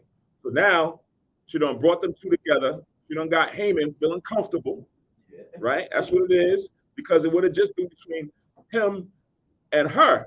But now when you now see you there with the king and the queen, and it's just y'all three, with probably just servants around, you feel entitled. You're like, yo, this is what's up, right? I never had an isolated banquet dinner just with the king and the queen like this before. They really value me. They really think I'm on a level like that. Now I'm about to go to another banquet. The queen is even asking, yo, this is, so now he's probably getting his head puffed up. Verse 9. Then went Haman forth that day joyful and with a glad heart. But when Haman saw Mordecai in the king's gate, that he stood not up, nor moved for him, he was full of indignation against Mordecai. So he went out on a high note. He's joyful, while he's skipping a beat, and then all of a sudden, there goes Mordecai over there. And as he's probably coming through, everybody probably standing up, giving him, Mordecai just sitting there just looking. He ain't rising up. Changed his whole spirit again. He went from joy to now anger and hatred within a matter of a moment, right? It says he was full of indignation against Mordecai. It wasn't a light thing, right? You'll see sometimes where in the scriptures, certain people just have utter hatred for you when you see them. Sometimes you go in certain places, you might see Edomites, and you could just feel the energy. They look at you, you look at them, and you may not even be on that top time. And they look at you and you could just tell they're saying something in their head. They saying all kind of stuff under their breath. I could just see it. I feel it. Right? Right. But now you have it where sometimes certain people, they wear their emotions on their sleeves. So you can just, see the body language, or they just might come out as a Karen, or what do they call them? The male? Kevin, right? They'll just come out and just start doing so. I think it was a brother. I assume. I couldn't really remember his face. He was riding the bike, and the Karen was upset that he was riding the bike in this area. So everywhere he rode, she was following him, trying to jump in his path, and he just swerving around, and she just kept running around. He's like, yo, what are you doing? Right? Like, no, and on foot. He's riding around like in a nice little paved area. Some people be doing little tricks with their bikes and stuff, and they be going up on this and going. So then he wasn't doing that. He was just riding his bike around, and she didn't want him in that area. And he's like, what are you talking about? It's a public area. And then everywhere he was riding his bike, she just came to block him off. And it was like, and the person was filming it like, yo, I can't believe this lady. What the heck is she doing? Right? Some people just have an utter disdain for other people with no, real reason. It's just that it's within them. And I believe that the Most High sometimes just allowed them to just be themselves, right? Because, you know, the scriptures is true. Like as far as all these testimonies that we read, the scriptures is true about how some people feel towards us. So reading on, it says in verse 10, it says, nevertheless, Haman refrained himself. And when he came home, he sent and called for his friends and Zareth, his wife. So it says he refrained himself. So he really wanted to do something to Mordecai right there, but he held back, right? Man, you know, it's like somebody like itching to do something. It's like, you know what, man? I'm on a good note right now. I want to mess up my joy. I ain't gonna let him mess up my joy. I'm gonna go home to my wife and tell him all the goodness that I got going on. I'm about the king's business. Right. I'm about to be promoted. We're about to get a bonus. We're gonna get a bigger house or whatever it is, right? You're feeling good, but at that moment, it almost turned bad. Verse 11. And Haman told them of the glory of his riches and the multitude of his children and all the things wherein the king had promoted him and how he had advanced him above the princes and servants of the king. Haman said, moreover, as to the queen did let no man come in with the king up to the banquet that she had prepared but myself. And tomorrow am I invited unto her also with the king, right? So, you know, I done got promoted. I done got more money. I done got all kind of that. But here's the kicker. The queen, his beloved, invited me to a banquet. I already was there once. I'm about to go to another one. What y'all think of that? Damn. Really? You really on the up and up. So I said, Haman said, Haman says of his riches. I mean, Haman was rich too. Uh-huh. Wow. Yeah. He was not a poor man. Hey, he's second in command. He's second in command. So yeah, you know, when you second in, just like Joseph, when Joseph was second in command of the Pharaoh in Egypt, he had riches. He had authority over certain. He made riches for the Egyptians. But Haman, of course, you know, with all his conspiring and things he was doing, is not far-fetched to think that he had wealth, right, in the Persian Empire. Second in the man unto the king. Think he's gonna be just like a regular worker? He coming in and out of the palaces just like with regular clothes on, blue collar clothes on. Nah, he had some stuff. Verse 13. Yet all this availeth me nothing so long as I see Mordecai the Jew sitting at the king's gate. Right. So everything that just transpired, even what it could be, that don't mean nothing. Right. Showing his perpetual or utter disdain and hate for Mordecai. Right. Write down First Maccabees chapter 7. First Maccabees chapter 7.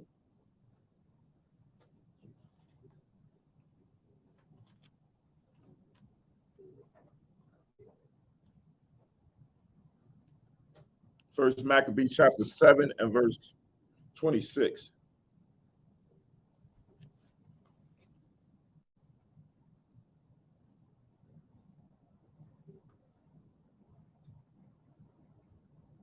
Gabar, if you got that.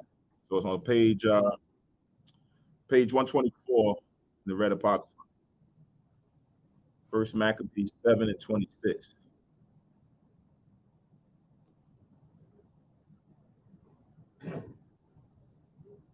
All right, this is book of First Maccabees, chapter 7 and verse 26. Then the king sent Nicanor, one of his honorable princes, a man that bare deadly hate unto Israel, with commandment to destroy the people.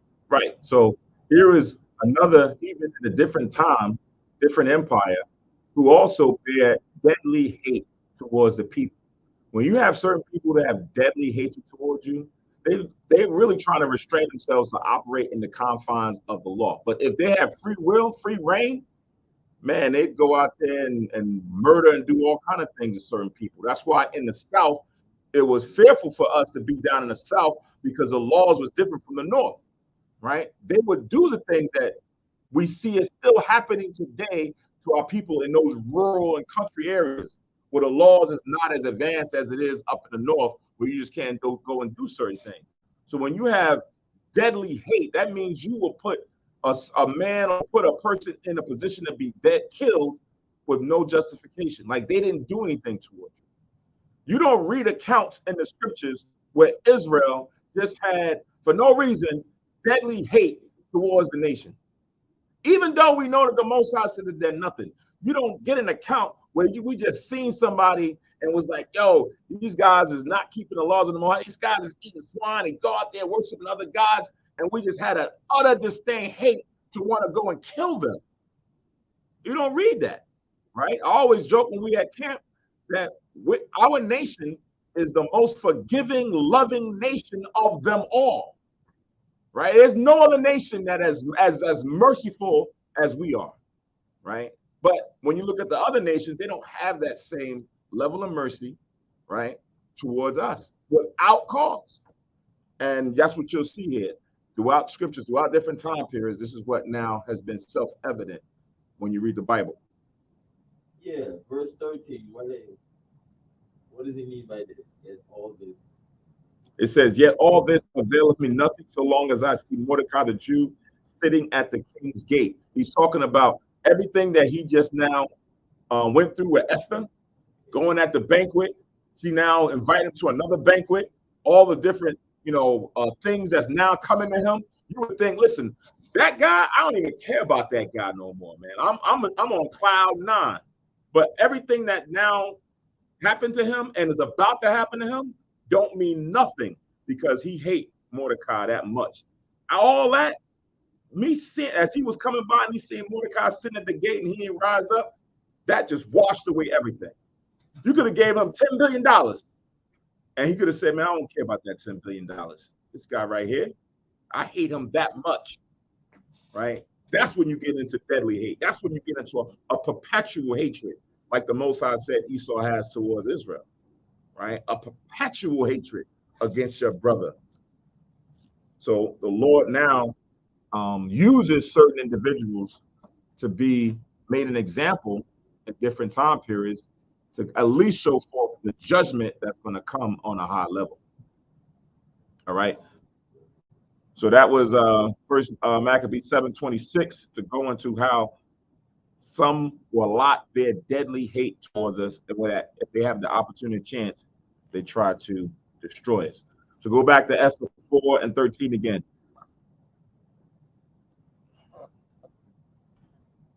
It said, yet all this availeth me nothing, so long as I see Mordecai the Jew sitting at the king's gate. 5:13. So now we at Esther 5:14. Then said Zeresh his wife and all his friends unto him, let a gallows be made of 50 cubits high, and tomorrow speak thou unto the king, that Mordecai may be hanged thereon. Then go therein merrily with the king unto the banquet. And the thing pleased Haman, and he caused the gallows to be made, right?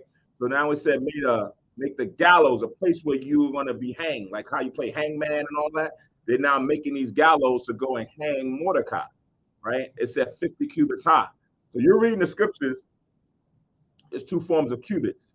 You'll get the one they talk about from like the points of your elbow to your fingertips.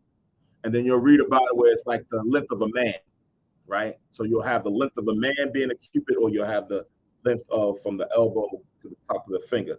You read about one in Ezekiel 40:5, just for a reference. Ezekiel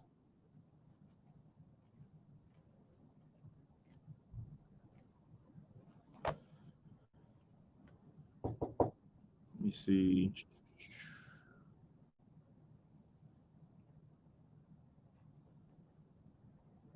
Yeah, Ezekiel 40:5, it describes the building of the temple and the gate.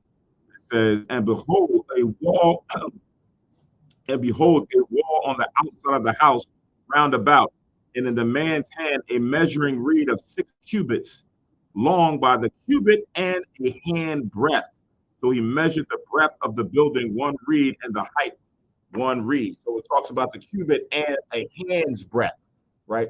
Yes, exactly. So the breadth of your hand added on to the cubit. It was like, all right, this is it here, and then go another hand, right? You remember when you was little and you start doing your feet? It's like, yo, it's going to be 15 feet. You go one foot after another, after another. Now everybody got the same measure of a foot, but you still went and just did foot after foot after foot. So you did this, and then you added a hand's breadth, right? So that shows you it's dealing with a smaller measurement than the one we're about to read. So now when you go to Deuteronomy chapter 3,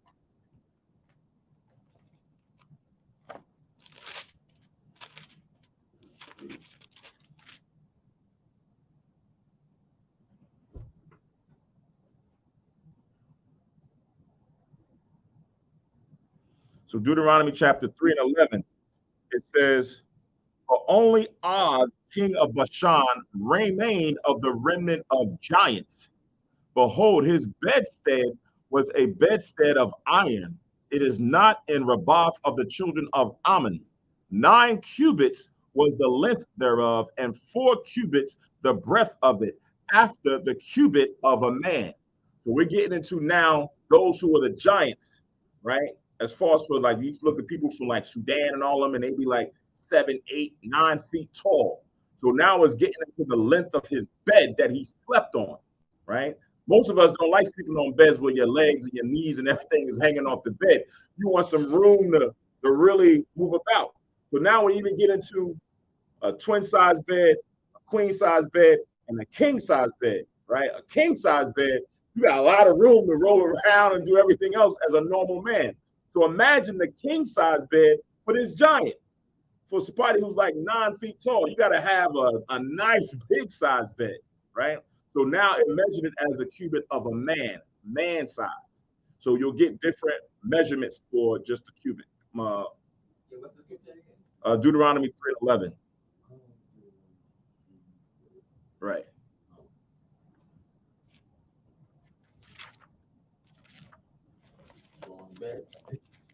Strong bed because iron too, right? Strong bed, big bed. So let's go back. So we had Esther chapter 5 and reread verse 14. It says, then said Zeresh, his wife, and all his friends unto him, let a gallows be made of 50 cubits high, and tomorrow speak thou unto the king that Mordecai may be hanged thereon. Then go thou in merrily within the king unto the banquet.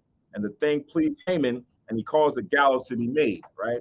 So when you do this, you want to make an example out of somebody, right? That's why you go, you could have just went in there and had him stoned or stabbed up or whatever, but nah, he didn't want to do that. He said, listen, go. They advised him to go make a gallows so that when he's hanging on there, everybody's going to look and see him hanging there. That's what they did to us during slavery, right? Hanging us on trees so that it made an example and put fear in everyone else to not go against the oppressor, to not be a runaway slave. If you run away or you be combative or you disrespect the oppressor or his wife or whatever, this is what's going to happen to you, to put fear in you. So so Haman wanted to make an example, or he was advised to make an example out of Mordecai in this fashion, right? Something that I guess carries along with Esau throughout the generations. All right, let's go to now chapter 6 and verse 1.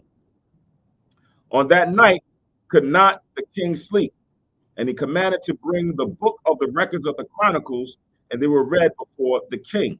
And it was found written that Mordecai had told of Bigthana and Teresh, 2 of the king's chamberlains, the keepers of the door, who sought to lay hand on King Ahasuerus.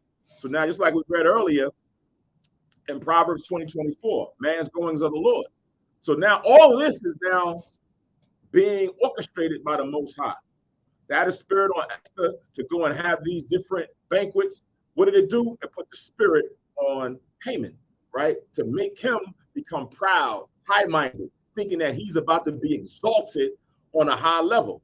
Then all of a sudden, here it is, the Most High now has it where he makes King Ahasuerus restless. He can't sleep.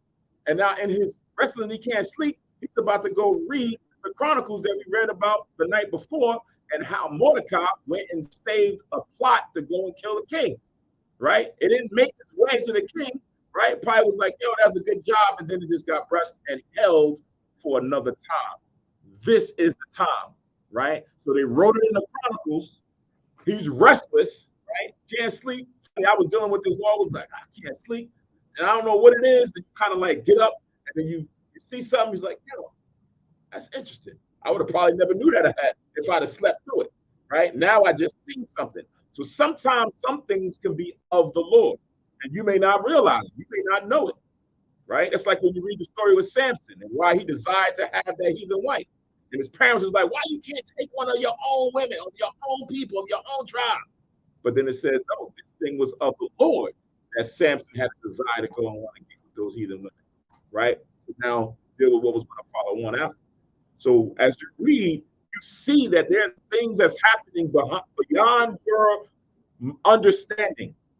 Things happen according to how the Most High is willing it, right? So he's willing it, and he can't sleep this night, and he gets up and he reads about what great thing Mordecai did to save his life.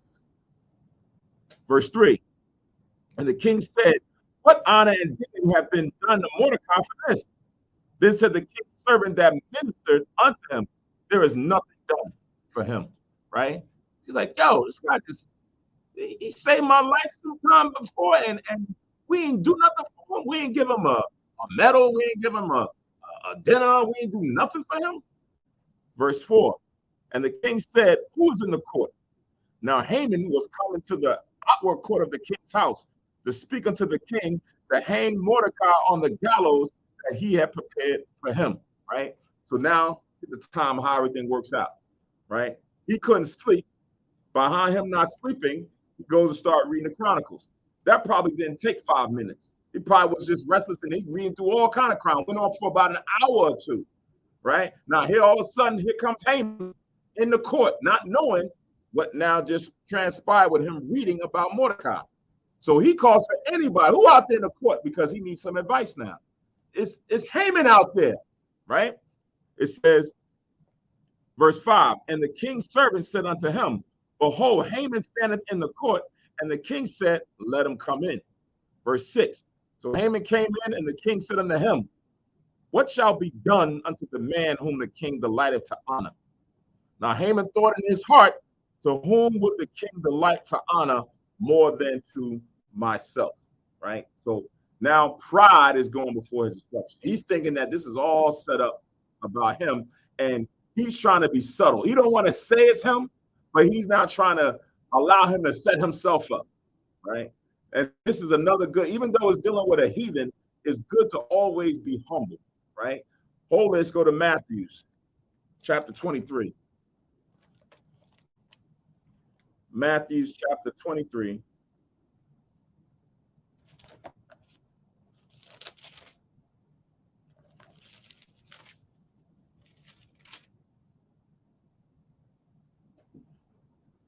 And verse 12.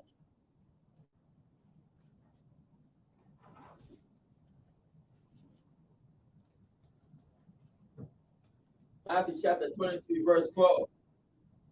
And whosoever shall exalt himself shall be abased, and he that shall humble himself shall be exalted. Right. So that's a gem to carry with yourself that Yahweh gave, right? When you exalt yourself, right, or get self-praise, self-honor, right, or you try to make yourself more than what you are, then you're going to be brought down low. You're going to be made a base, right? You're going to be brought down to the ground. But that person, man or woman, in the spirit that humbleth themselves, that don't make themselves a fuss, that don't try to put themselves at the best table. Because when you read later on in the gospel, Yahweh Shai even teaches us how we should be even when we go into certain rooms. Don't desire to be at the head table all the time. Like you want to be seen in front of everybody. Go sit at the low table, the bottom table, and let somebody else bring you up. Right? There's a spirit involved with that. So in the same context here, Haman, right, who don't have that wisdom, who don't have that understanding, he's now full of pride, full of self-exaltation. So he's going to now think to set himself up, but he's now going to be setting somebody else up because he's not aware that the king read about Mordecai and what he had done for him, saving his life. Go ahead. Yeah, Proverbs 25 and 29. Read that.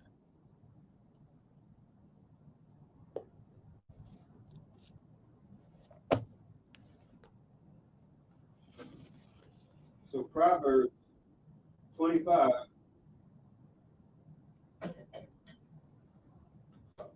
27.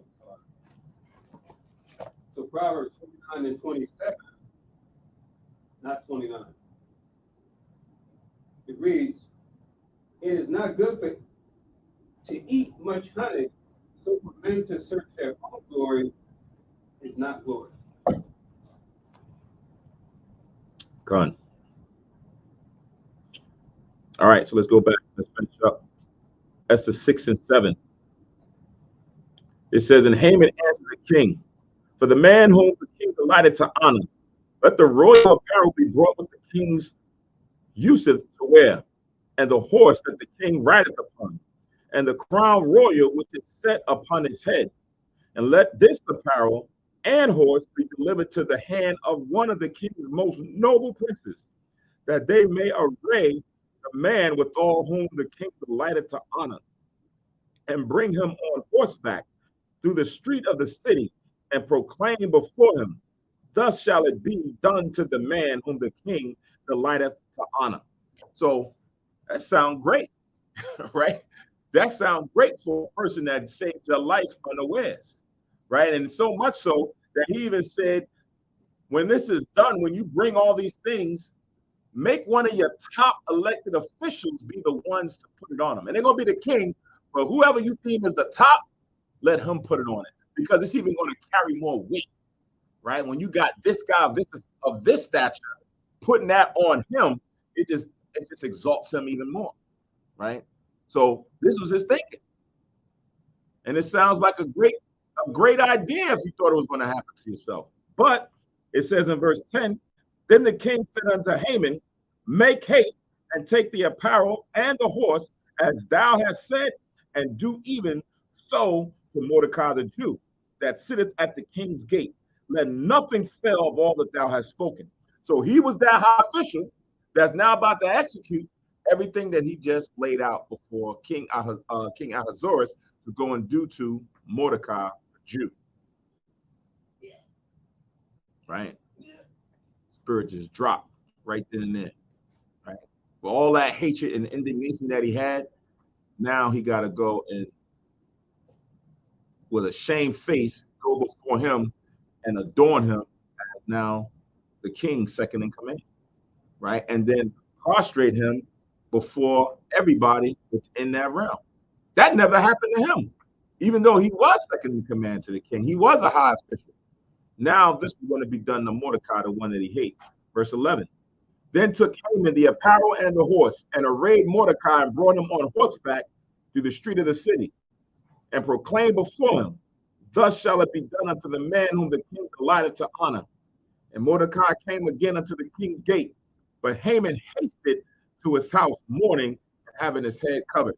So now it's all been done, right? Mordecai came, everything was done as Haman said, and afterwards he ran out embarrassed, ran back to his house like, dang, right? Covered his head, right? In shame, because I'm pretty sure everybody else knew the hatred that he had towards Mordecai. And for him now to be the one leading him through the city and putting all this on him, it was an embarrassment. I'm like, yo, that's you. Yo, they whispering, saying certain things, laughing at him, pointing like, yo, I can't believe that you doing that. Yo, look at him. And Mordecai is riding on a horse, right?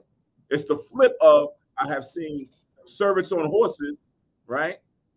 That scripture. Now here it is. The Most High actually has. He'll give us times like the movie Django. He'll give us times where the righteous do sit in their right seat, but it's only temporary, right?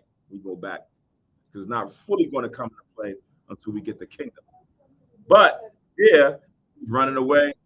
Is now he's feel like dirt, right? Embarrassed in front of everybody. Now watch this. It says, and Haman told Zeresh, his wife, and all of his friends, everything that had befallen him.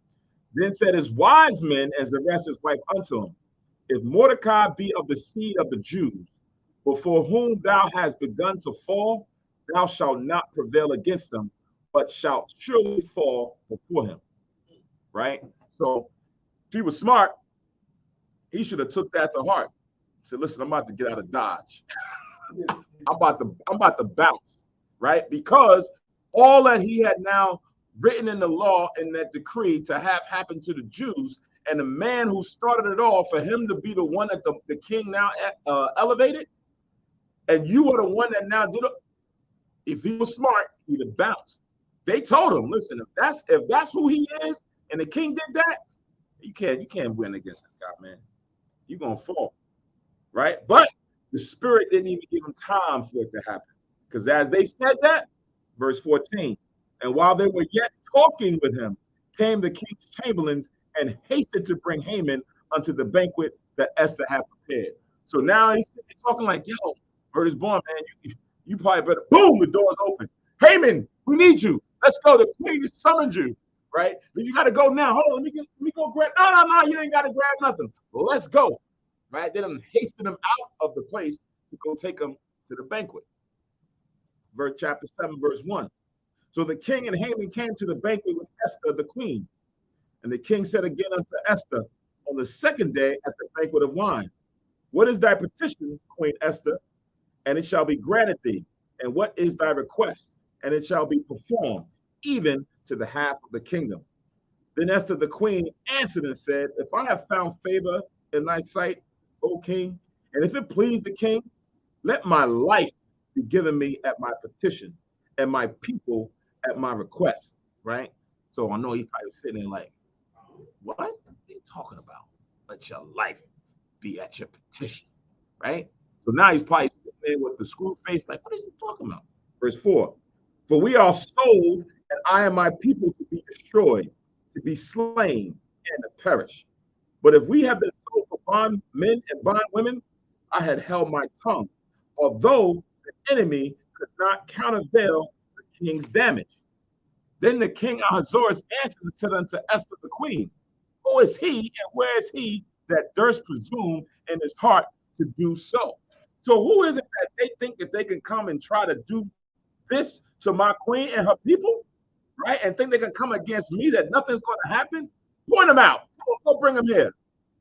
Verse 6. And Esther said, the adversary and enemy is this wicked Haman. Then Haman was afraid before the king and the queen. So now, not only did he get stumped with Mordecai, and he had to go and prostrate him throughout town on a horse and put all the royal apparel and be embarrassed in front of all his constituents, now he comes into the king's chambers with the queen, and it's now exposed that he's the culprit that's looking to kill the queen because he's ignorant of who she is. Mordecai made it so that she hid who she was, right? And that probably also is a thing that the spirit had Mordecai do, to hold it for the time appointed, right? I referenced that situation with Samson because sometimes certain things happen and it may not be for that present point. It may not be for that time. It could be for a month later, a year later, 5 years later, 10 years later, but it all points back to that one moment, right? I remember in Game of Thrones, it was something that happened like in the first season. And then you get to like the fourth season, and then you like, yo, hold on. So you mean to tell me I don't watch all 40 seasons, and then now comes right back to the third or second episode of that thing that just happened right there? All these strange events that just transpired because of that. Yo, and we probably didn't think it was nothing, right? So sometimes these little things that we go through, that we do at the Most High will, that you may not even be considering. A chance encounter with somebody, you show favor to somebody, right? Or you go and say something or kind words to somebody. 3 years later, you might be in a situation. That person come up and they don't know that, you know, what's going on, but they see you and they remember the kindness that you did. And they come in and they say, and it could be a heathen or something that you said, and just like Mordecai saving the king's life. He wasn't an Israelite, he was a heathen, right? We were still in captivity. Spirit had a way he did that thing. And what happened? It now came back full circle that this was going to be something that was going to help save their lives. So in this same situation, sometimes chains of events happen unknowingly by the things that we do, especially if we just stay the course and stay in the spirit. The Most High will bring it or manifest it for your well-being. So verse 7, and the king arising from the banquet of wine in his wrath went into the palace garden. And Haman stood up to make request for his life to Esther the queen. For he saw that there was evil determined against him by the king. So now you see that this guy done ran out of here, man. He had a look on him. Yo, Esther, come on, man. I didn't know who he was.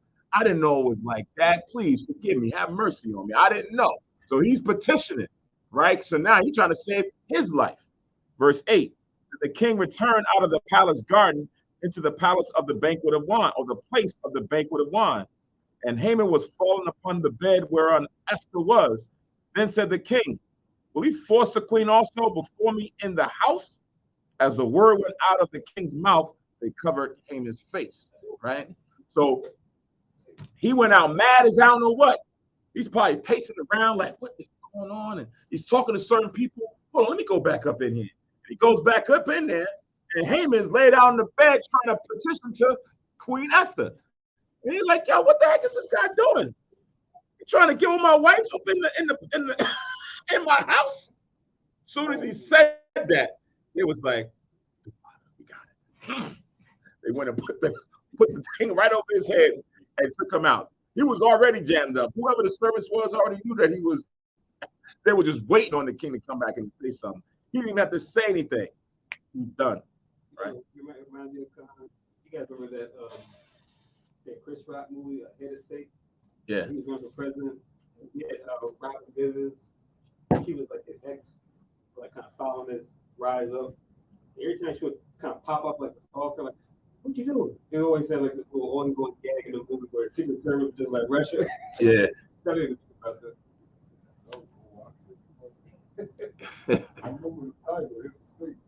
Mm-hmm.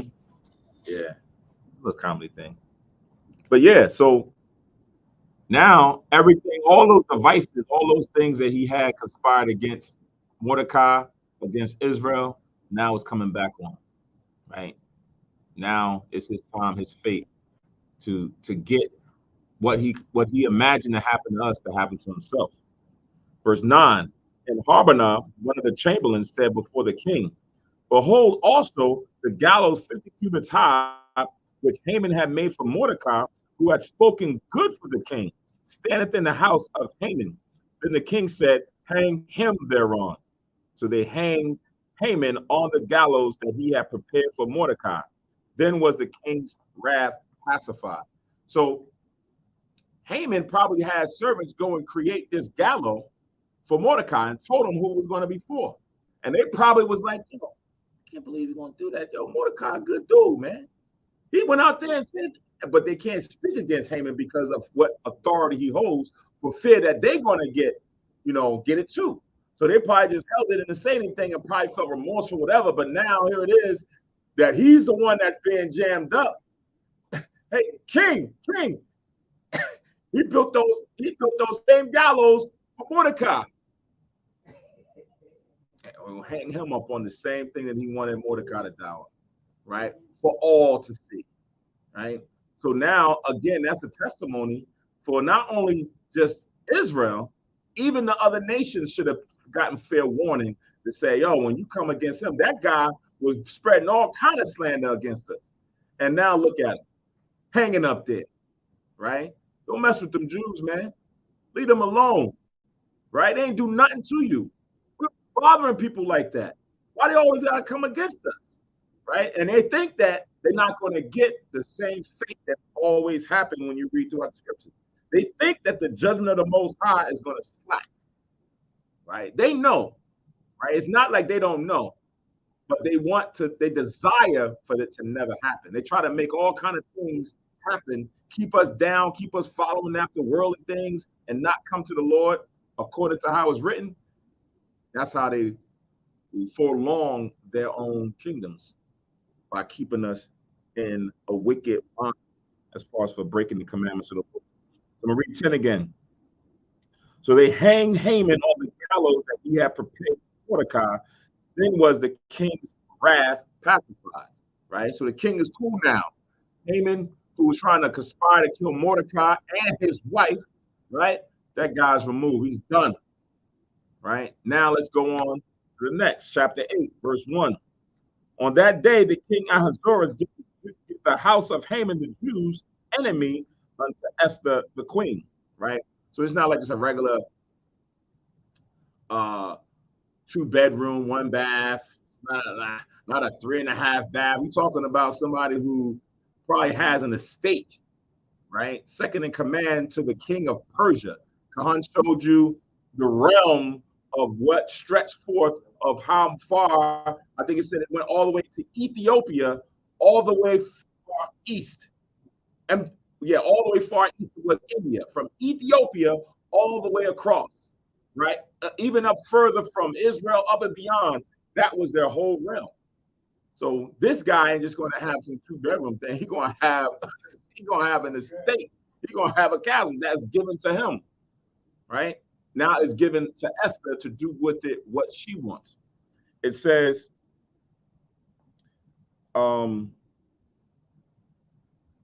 verse 2, and the king took off his ring, which he had taken from Haman, and gave it unto Mordecai. And Esther set Mordecai over the house of Haman. So now when you have the ring or the signet, the seal, you speak on behalf of the king. That is authority that makes you to become now second in command. His trustworthy confidant, right? He put that much trust in you to do that. So when you walk around with the ring and you say certain things, you write certain documents, yeah, right? That was like your signature back then. We didn't do what we do now because that's an Esau thing. But back then it was the seal. Just like how Israel has a seal, right? The tribes had a seal, right? The Most High has the spiritual seal that he puts in our minds, right? That is what was it represented back then. This was a physical ring that had the seal of the Persians on it that now he given to Mordecai. Verse 3, and Esther spake yet again before the king and fell down at his feet and besought him with tears to put away the mischief of Haman the Agagite and his device that he had devised against the Jews. So it just didn't stop with Haman because the decree was still out there. Everybody else out there and throughout all these provinces was still subject to now being murdered because they're not in the king's palace. They don't know what's going on with him. They're not in that province to see Haman hanging on the gallows. They're all stretched out through all different areas. So she still was considering about them. Verse 4. Then the king held out the golden scepter toward Esther. So Esther arose and stood before the king and said, please the king, and if I have found favor in his sight, and the king seemed right before and the thing seemed right before the king, and I be pleasing in his eyes, let it be written to reverse the letters devised by Haman, the son of Hammedatha, the Agagite, which he wrote to destroy the Jews which are in all the king's provinces. For how can I endure to see the evil that shall come unto my people, or how can I endure to see the destruction of my kindred? So she wasn't just thinking about herself, as we all should do, right? We should all be our brother's keeper. We should all have the love and desire for the nation. That's why sometimes we get upset when everybody say, I'm good, right? It's selfish, right? We not all good, right? If everybody ain't good, then we're not good. If they not good, then I'm not good, right? You may say, yeah, I got food on my table, I got a roof over my house, but everybody don't, right? You may drive around and you see some of your people on the streets, right? Living on the streets, they got no food. Should be compassionate and say, you know what? Let me go get him some food, or get her some food, or get her some clothes, or do something, say some kind words. Because those things, those little acts will for a moment at least get them through the day, right? Outside of the storing up treasures and alms for what you may do, that the Lord can look upon your sins, still just wanting to have that person get close or somewhat to where the Most High has probably blessed you, right? So she, even in the palace, still didn't feel comfortable, right? After Haman was now hanged on the gallows. Verse 8, write ye also for the Jews as it liketh you in the king's name, and seal it with the king's ring. For the writing which is written in the king's name and sealed with the king's ring may no man reverse, right? So Oh, did I skip? I think I skipped. Yeah, I skipped verse 7. So verse 7. Then the king Ahasuerus said unto Esther the queen and to Mordecai the Jew, Behold, I have given Esther the house of Haman, and him they have hanged upon the gallows, because he laid his hand upon the Jews. Write ye also for the Jews as it liketh you in the king's name, and seal it with the king's ring. For the writing which is written in the king's name and sealed with the king's ring may no man reverse. So he now gave them carte blanche to go and write a reverse letter, right? Haman has already moved out the way. You got his house. You have my ring. Do as you see fit. Proverbs 13:22. What does that say? It says, a good man leaveth an inheritance to his children's children, and the wealth of the sinner laid up for the just. So the meek shall inherit the earth. Right. Right now, most people can't see us inheriting the earth. Moab's going to be next. Read some on a post. They was thinking everybody's starting to believe that, what happened yesterday is the beginning of certain things. Like it was they're thinking in a cyber attack against AT&T. It was a cyber attack against a healthcare organization, right? And it stopped certain things happening. It's like, yo, it's just the test run, right? Moab and them, they doing all this, jam America and other nations up, and they're going to cause all this conspiracy and wars to happen. Moab going to take over. Moab's the next ones, right? We don't see ourselves as the ones that's going to rule in authority, right? Because we don't see ourselves as the people from the past. You look at Moab and some of they had kingdoms. It's like, yeah, I can see them rising again. They was once those people. We don't see ourselves. We just see us coming over on cargo slave ships, slaves, servants. Right. Or they're giving us Ham as being the face. And then we look at Ham and we like, yeah, those people. They out there, yeah. That's us, right? They out there half naked and that's us, right? And you're like, man, we ain't never gonna get there. They all uncivilized. But then it's still, even in that, you saw paints a picture about certain people a certain way, even also. But we in Esther 8 and verse 9. It says, Then were the king's scribes called at that time in the third month, that is the month Sivan, on the 23rd day thereof. And it was written according to all that Mordecai commanded unto the Jews, and to the lieutenants, and to the deputies and rulers of provinces which are from India unto Ethiopia, 127 provinces, unto every province according to the writing thereof, and unto every people after their language, and to the Jews according to their writing and according to their language. So you had a variety of different peoples and languages in different areas. So this had to be translated and written so that everybody can now understand the decree, right? And it says that this happened it says the month Sivan, right, which is the third month. Now we keeping this high holy, or we keeping this solemn assembly in the what month?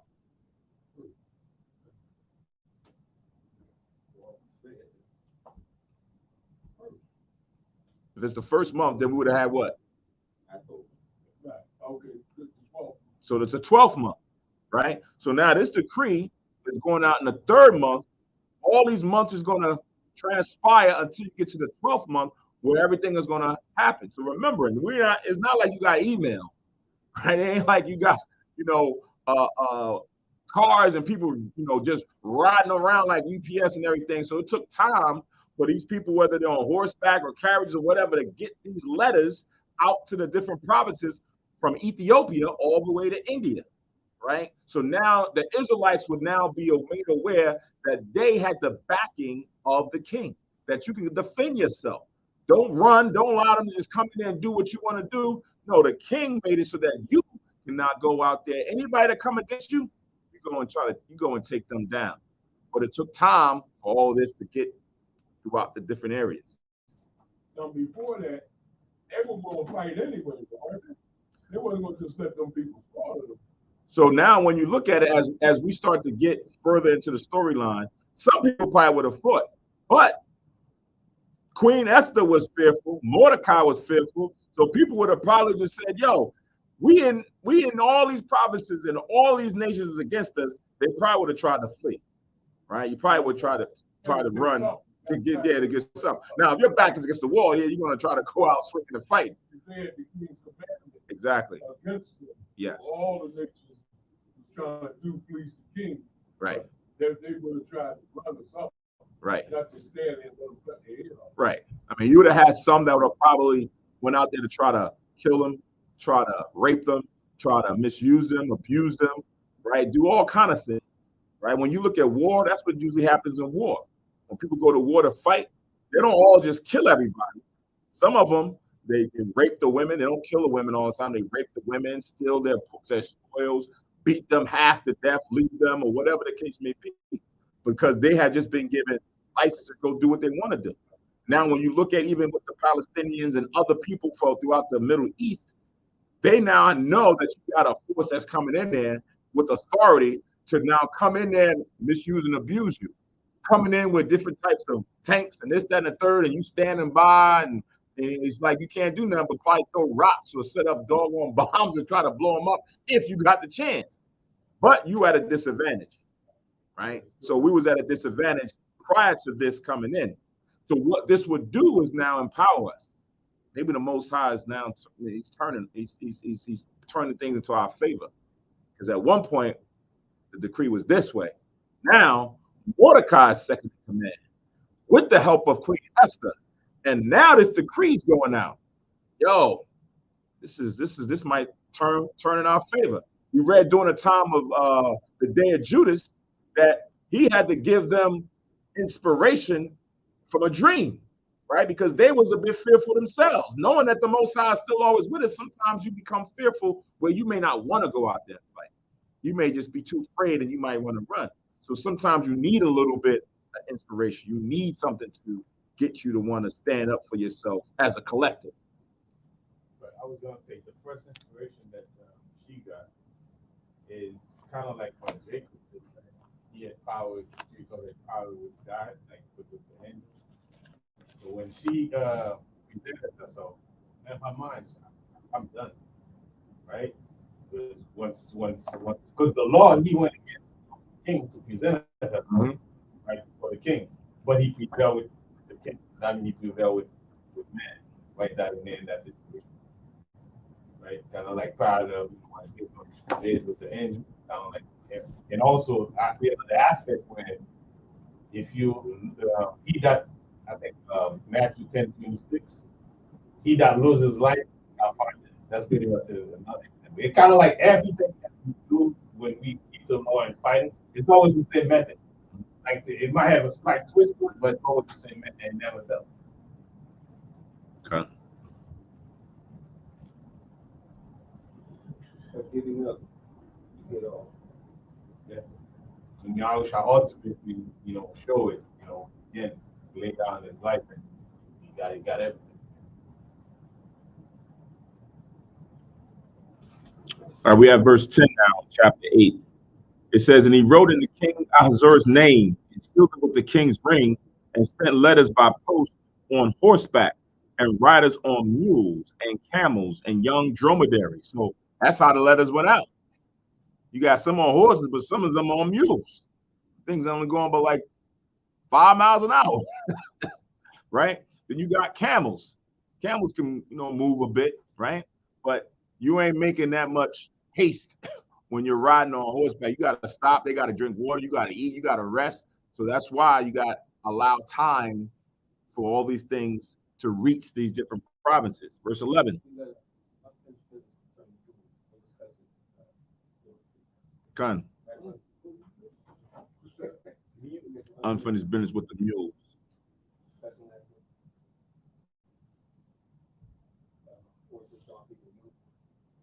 Oh, yeah. Verse 11. Wherein the king granted the Jews which were in every city to gather themselves together and to stand for their life, to destroy, to slay, and to cause to perish all the power of the people and province that would assault them, both little ones and women, and to take the spoil of them for a prey. So imagine that when you put it out there, it says you could even go anyone that comes against you, whether they are a woman or even a little kid. Little kids speak against you, right? They up for grabs, right? What is that in Exodus? Is it Exodus 11 and 7?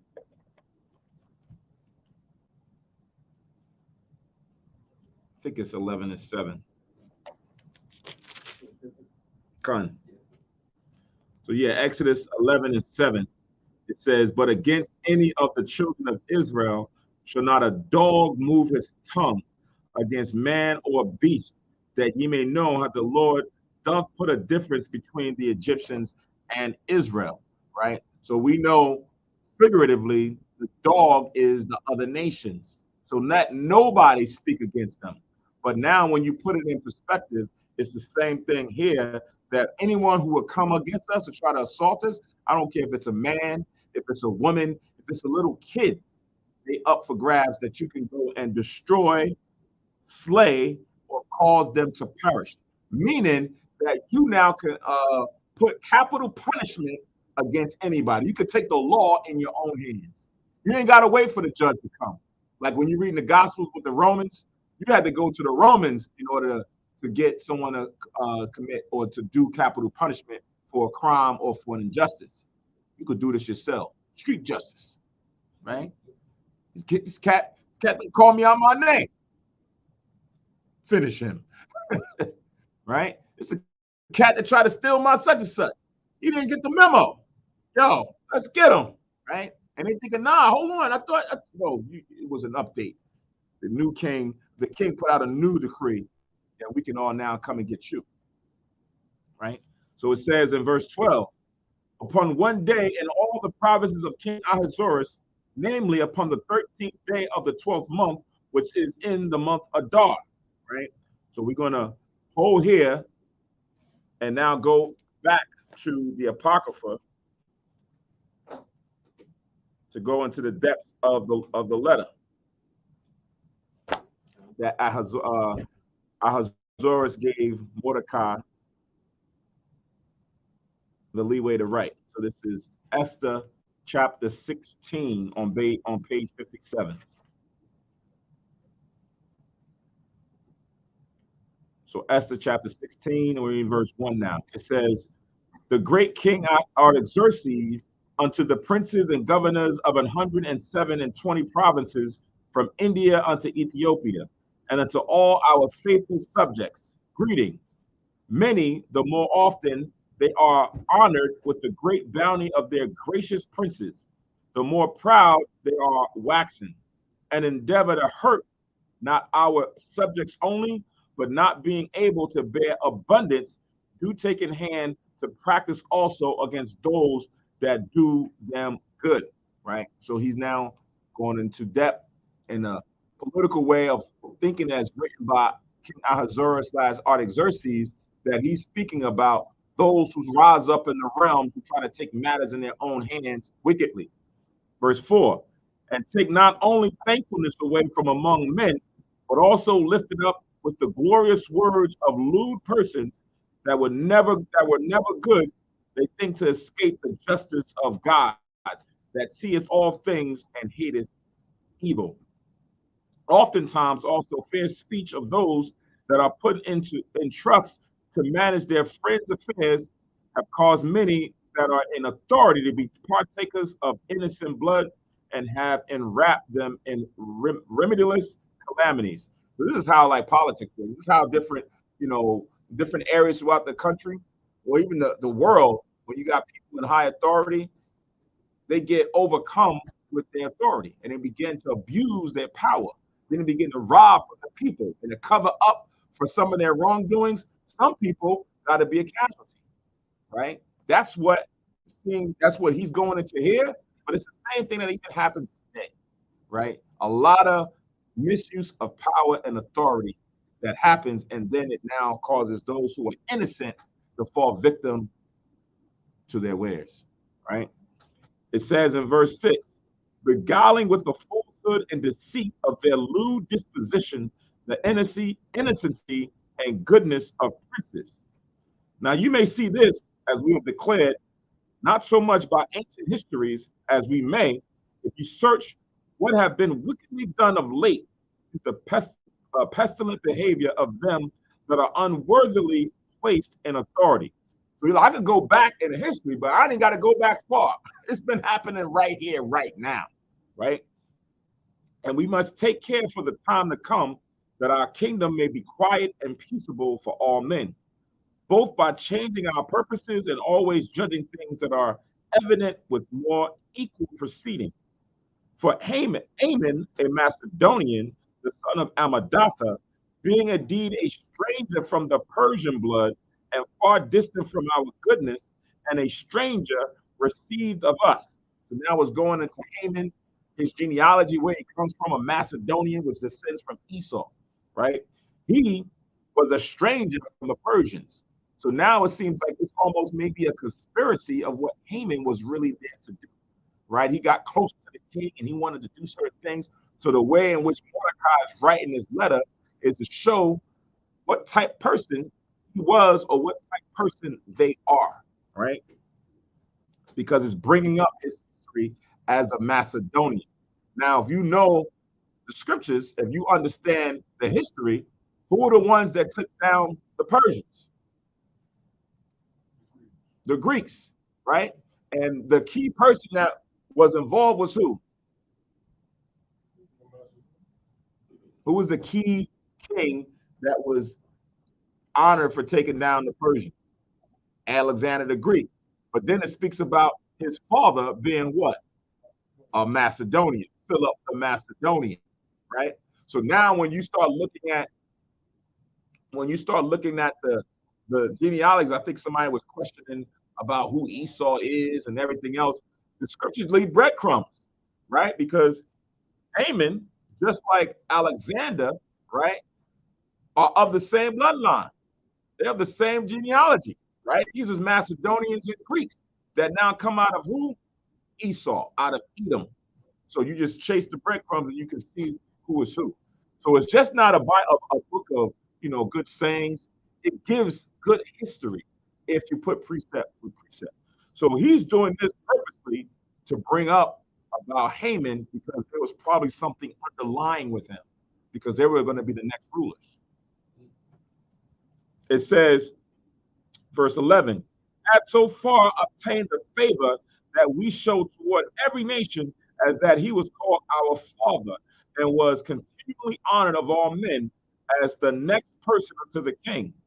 But he, not bearing his great dignity, went about to deprive us of our kingdom and life, having by manifold and cunning deceits sought of us the destruction, as well as Mordecai, who saved our life and continually procured our good, as also of blameless Esther, partaker of our kingdom, with their whole nation. So he didn't get to the position that he wanted to, and he conspired against Mordecai and Esther. That's what it appears that Ahasuerus is saying. For by these means, verse 14, he thought, finding us destitute of friends, to have translated the kingdom of the Persians to the Macedonians, right? Because now it would look like he's always desirous of position of authority. Get close and close, and then they stab you in the back or even in the front, right? And over time, the Macedonians would come to take the kingdom. Verse 15. That's what we read in First Maccabees, the first chapter. So just correlate this, the First Maccabees, the first chapter about Alexander and his father. These are the ones that now came to take the Persians down. Verse 15. But we find that the Jews, whom this wicked wretch had delivered to utter destruction, are no evildoers, but live by the most just laws, and that they be children of the Most High and the most mighty living God, who have ordered the kingdom both unto us and to our progenitors in the most excellent manner. Wherefore ye shall do well not to put in execution the letter sent unto you by Aman the son of Amadatha, For he was the worker of these things, is hanged at the gates of Susa with all his family. God, who rules all things, speedily rendering vengeance to him according to his deserts or his desires. Right? So he's letting it be known in the letter that the man who started this all is hanging on the gallows at Susa. Because remember, it's going into the different provinces, and everybody don't know what's happening right now in Susa. Verse 19. Therefore, ye shall publish the copy of this letter in all places, that the Jews may freely live after their own laws. And ye shall aid them that the same day, being the 13th day of the 12th month Adar, that they may be avenged on them who in the time of their affliction shall set upon them. Right? So that's what the decree was starting back with Haman almost a year prior to. It says, hey, on this day, you can go and start massacring them. So starting on this 13th day, you Jews, get yourselves ready for anybody that's trying to come up against you. Verse 21. For Almighty God hath turned to joy unto them the day wherein the chosen people should have perished. Ye shall therefore among your solemn feasts keep it in high day with all feasting. Right? So now it was a memorial that Mordecai even put into existence in the letter for the Jews, right? Not for everybody else, but for the Jews only, because it was a day of being avenged from their murderers. Verse 23, that both now and hereafter they may be safety to us and the well-affected Persians, but to those which do conspire against us a memorial of destruction. So you had this now to be remembered of us, and to those who had some solemnity towards us, right? That did not come against us of the Persians. They was cool, right? They was shown favor. They wasn't treated the same as us, but they were shown favor. But everybody else, they didn't get the pass. They had to be destroyed. 24. Therefore, every city and country whatsoever which shall not do according to these things shall be destroyed without mercy, with fire and sword, and shall be made not only unpassable for men, but also most hateful to wild beasts and fowls forever. So now the Spirit had it with Mordecai understanding how the Most High operates, just like he did during the times of the Egyptians. He could either put the Spirit on animals to come after you, right? As you see that happen sometimes a day, right? When animals strike or whatever it may be, they go after their owners, or they go after people who they thinking that they're tamed or docile, or they escape from certain areas, come out in the woods, come out in the wild, and come into residential areas and attack certain people.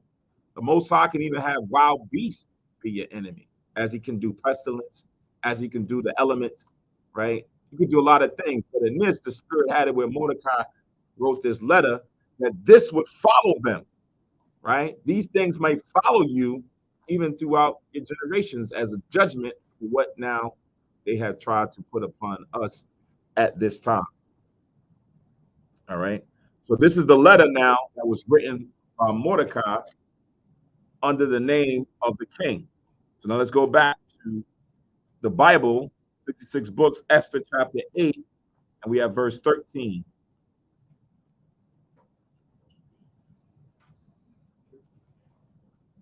Esther chapter 8 and verse 13.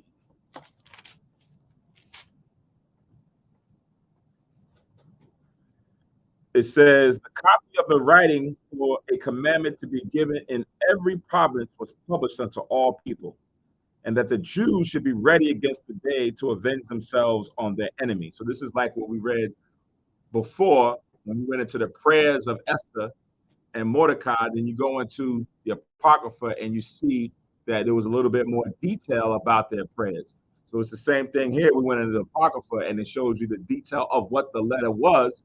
And now we're going to read a little short abridged version of that letter and then get into what followed. So verse 13 again says, the copy of the writing for a commandment to be given in every province was published unto all people, that the Jews should be ready against the day to avenge themselves on their enemies. So the post that rode upon mules and camels went out, being hasted and pressed on by the king's commandment. And the decree was given at Shushan the palace. So that's where it started from. And Mordecai went out from the presence of the king in royal apparel of blue and white, and with a crown of gold, and with a garment of fine linen and purple. And the city of Shushan rejoiced and was glad, right? So you had a righteous man. You know, Mordecai had a good spirit on him. You'll see people in authority that got, you know, envious, contentious spirit, right? Just always brash and abrasive, but they're in authority, right? So, you know, when the wicked are in authority, you know what happens, right? The people mourn, the people suffer, right? The poor suffer. But when the righteous are in authority, that's what's going to happen when the kingdom comes. The righteous will be in authority, and even the earth will be happy. The trees will be happy. The soil, the dirt is going to be happy, because all of this has also been maintained by the law of the Most High. They live by the law of the Most High as well.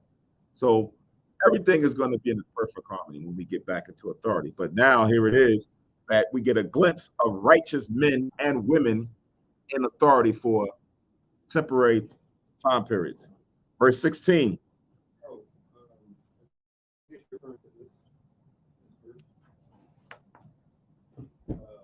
Romans chapter 8 and 19. So Romans 8 and 19 to go with 8 and 16 in Esther. So Romans 8 and 19 it reads, with the earnest expectation of the creature waited for the manifestation of the sons of God. Okay. Exactly. With the earnest expectation of the creature waited for the manifestation of the sons of the High God to get into our authority, make everything right. Verse 16, it says the Jews had light and gladness and joy and honor, right? So now our calamities, our solemnness, now all turn to joy. Verse 17, and in every province and in every city, whithersoever the king's commandment and his decree came, the Jews had joy and gladness, a feast and a good day. Many of the people of the land became Jews, for the fear of the Jews fell upon them, right? So sometimes people like to use this verse where it says the people of the land became Jews. Right. See, these are spiritual Jews. These are spiritual Jews. This is where the door opened up for the spiritual Jew, right? So they became Jews, right? But they missed the part that followed right after it. It says, for the fear of the Jews fell upon them, right? So they just weren't willing participants to become Jews. They became Jews because they were afraid that they were going to get killed, right? Remember in that movie, remember in Do the Right Thing, when I forget Spike Lee's character name, when they had that running in Sal's, he was like, yeah, why? Well, the other guy, I forget his name, the guy's like, why you got no black people on the wall, Sal? Yeah, and it started the whole turn of events, and they got upset when they did what they did to Right Raheem, and he came and bust the windows, and they just started destroying the stuff, right? And then they came down to the Moabite spot, and Moabite was like, no, stop, I'm black. And then he was saying, you ain't black, you know I'm black. To stop them, because he was afraid that they was about to go jam and destroy his whole spot. So now he's trying to say that what? I'm black. And then the dude was like, you ain't black, I'm black, right? But yeah, but he was trying to say that, look, I kind of go through the same things you. I understand the wickedness they do. I'm with you, right? We go through the same things. A lot of times people try to align themselves with our sufferings and our plight to make them seem like they equal with us, but they not, right? But what he was saying was like he tried to stop them from doing what they're doing, but saying, I'm just like you, right? So now here during this time period, you had it where the Jews was given the authority to go out there and wild out on anybody who was coming against them. So the other people in the nation was like, yo, you got Esther Queen, you got Mordecai second in command, you got them giving the letter with the seal to go out there. I might as well fall in line. They're the new thing now. I'm gonna try to be just like them. So we don't eat pork no more? We don't eat pork no more because that's what they do, right? What's that Sabbath all about? Because now you fearing your life. You don't want to follow what you was following because it might appear that you're going against them. It might now cause friction. They might look at you the wrong way and figure that you now trying to conspire and take you out. So for fear of the Jews, you try to align yourself like Moab did. I'm black too, right? By showing favor to when they come in the store, giving them discounts and all that because they was afraid, right? Jeremiah 15:11. Then they start showing you kindness and doing certain things. So this didn't mean that they changed their skin color. This didn't mean that they grafted themselves into the genealogy of Jacob and his sons and their 12 tribes, because you are who your father is. This just shows you that because of fear of them being destroyed, they now try to align themselves or side with us. Yeah, that's really see like Isaiah chapter 2. Say, let us go up, come up with us too. And we're gonna learn up, Isaiah chapter 2, verse 2. And it shall come to pass in the last days, the mountain of the Lord's house shall be established in the top of the mountain, and shall be exalted above the hills, and all nations shall go unto it. And many people shall go and say, come ye, and let us go up to the mountain of the Lord, to the house of the God of Jacob, and he will teach us of his ways, and we will walk in his path. For out of Zion shall go forth the law and the word of the Lord from Jerusalem. Right. So, because in the kingdom, when the righteous are in authority, we're in our rule, how they going to learn? Right? They're supposed to keep the tabernacles and other things. How they going to learn? They're going to have to come to us, so we're going to teach them. We're going to be in different areas. All of them not going to be destroyed. They're going to have to understand what the tabernacles is. They're going to have to know that it's a 8-day feast. They're going to have to know the first and the last day, and you got to do such and such. They're going to have to know these things. They're going to have to know the difference between us dwelling in booths and them not dwelling in booths, because they can't dwell in booths. It's us that got to dwell in booths. Who's going to teach them that? Us, right? So that they know that there's a difference. So the time that's going to be fully now done in the kingdom, but here, because of fear, and it's going to be because of fear in the kingdom. Because what's going to happen? They're going to see the Most High and the angels come down and take down all the kingdoms. Right? They're going to see the Most High and Yahweh and the angels exalt the chosen people. And they're going to say, yo, it was always them? No way. Yo, remember how we used to treat them? Remember how you shot that guy in the back? Yeah, you was the one who stabbed Yahweh in the side. All the things that have gone throughout the years, in my mind, in my crazy mind, I wish the Most High could just bring it all back, like a flashback. Boom. Like all the things that they did to you could bar throughout the generation. It's just like flashing back. Like, yeah, you ain't getting off easy. You ain't getting off easy. You ain't getting off easy. Oh, you did all this. And you think, it wasn't me. It wasn't me. Yeah, you did it. You did it. You may not remember, but you did it. You may not think that somebody saw the thoughts that was going on in your mind. Most High and Yahweh Shine Angels saw, and now it's manifest. Right? So this verse is just saying that they, out of fear, now wanted to come and join us and to keep our customs and our laws and not follow the ways of the nation of the heathen. Chapter 9, verse 1. It says, now in the 12th month, that is the month Adar, which we're in now, on the 13th day of the same, when the king's commandment and his decree drew nigh or near to be put in execution, which was on the day of Judas, in the day that the enemies of the Jews, which didn't happen yet, right? Day of Judas didn't happen yet at this point on the 13th day. It says, in the day that the enemies of the Jews hoped to have power over them, though it was turned into the contrary, that the Jews had rule over them that hated them. The Jews gathered themselves together in their cities throughout all the provinces of the king Ahasuerus to lay hand on such as sought their hurt, and no man could withstand them, for the fear of them fell upon all people, right? So it was even more than just them getting authority, because in Deuteronomy 2:25,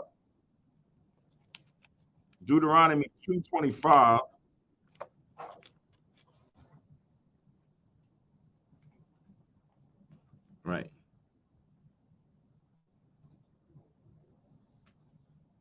Let me read it. Go ahead.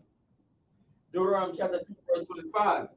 This day will I begin to put the dread of thee and the fear of thee upon the nations that are under the whole heaven.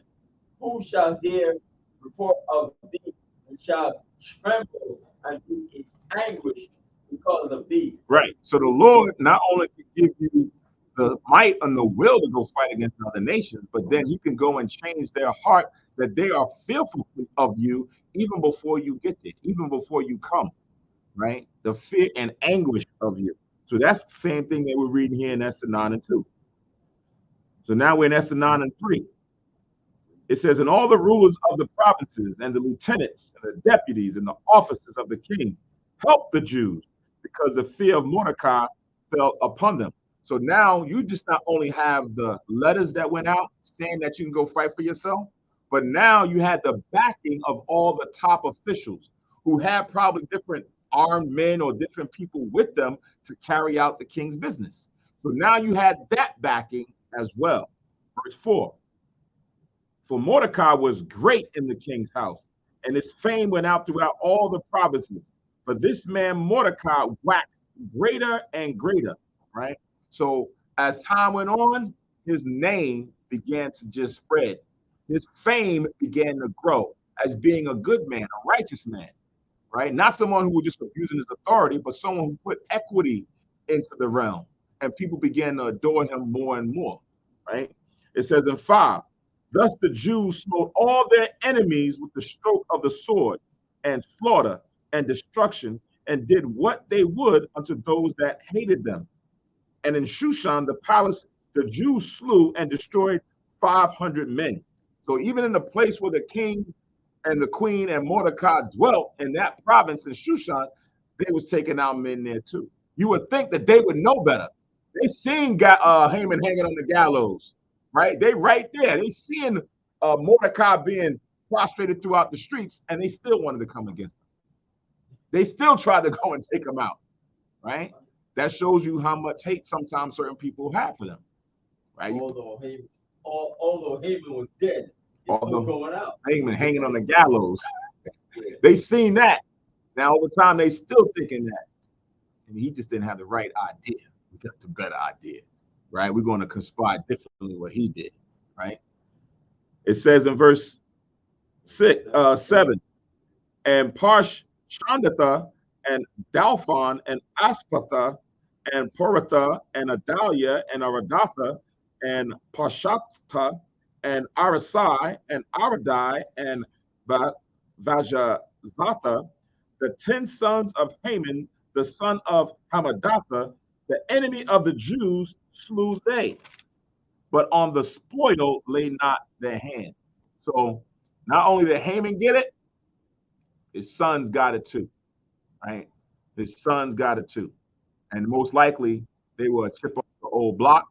They were out there causing probably mischief and everything else, because it says on those that hated them, on those that came against them, that's who they went and slew. If there was 4 of those sons that was like, nah, my pops was wrong, man. My dad, I don't know, he had it wrong, and showed them favor, they most likely would have pardoned them. But they slew them all, so one would assume that they also hated the Jews just like their father. Yeah, exactly. Yep. Makes you think. Do you yield? Then you live. Verse 11, it says, on that day, the number of those that were slain in Shushan, the palace, were brought before the king. And the king said unto Esther the queen, the Jews have slain and destroyed 500 men in Shushan, the palace, and the 10 sons of Haman. What have they done in the rest of the king's provinces? Now, what is thy petition? And it shall be granted thee. Or what is thy request further? And it shall be done. So he's taking account of all that's transpired since this thing started. Haman's gone, his son's gone. Right here, they done slew 500 men that were still trying to come against you. What happened in the other provinces? We need to get somebody to get me an account. I need to find out what's going on in the rest of my realm. And besides that, you got anything else you need? Let me know. I'll give you to the half. He's still going on with it.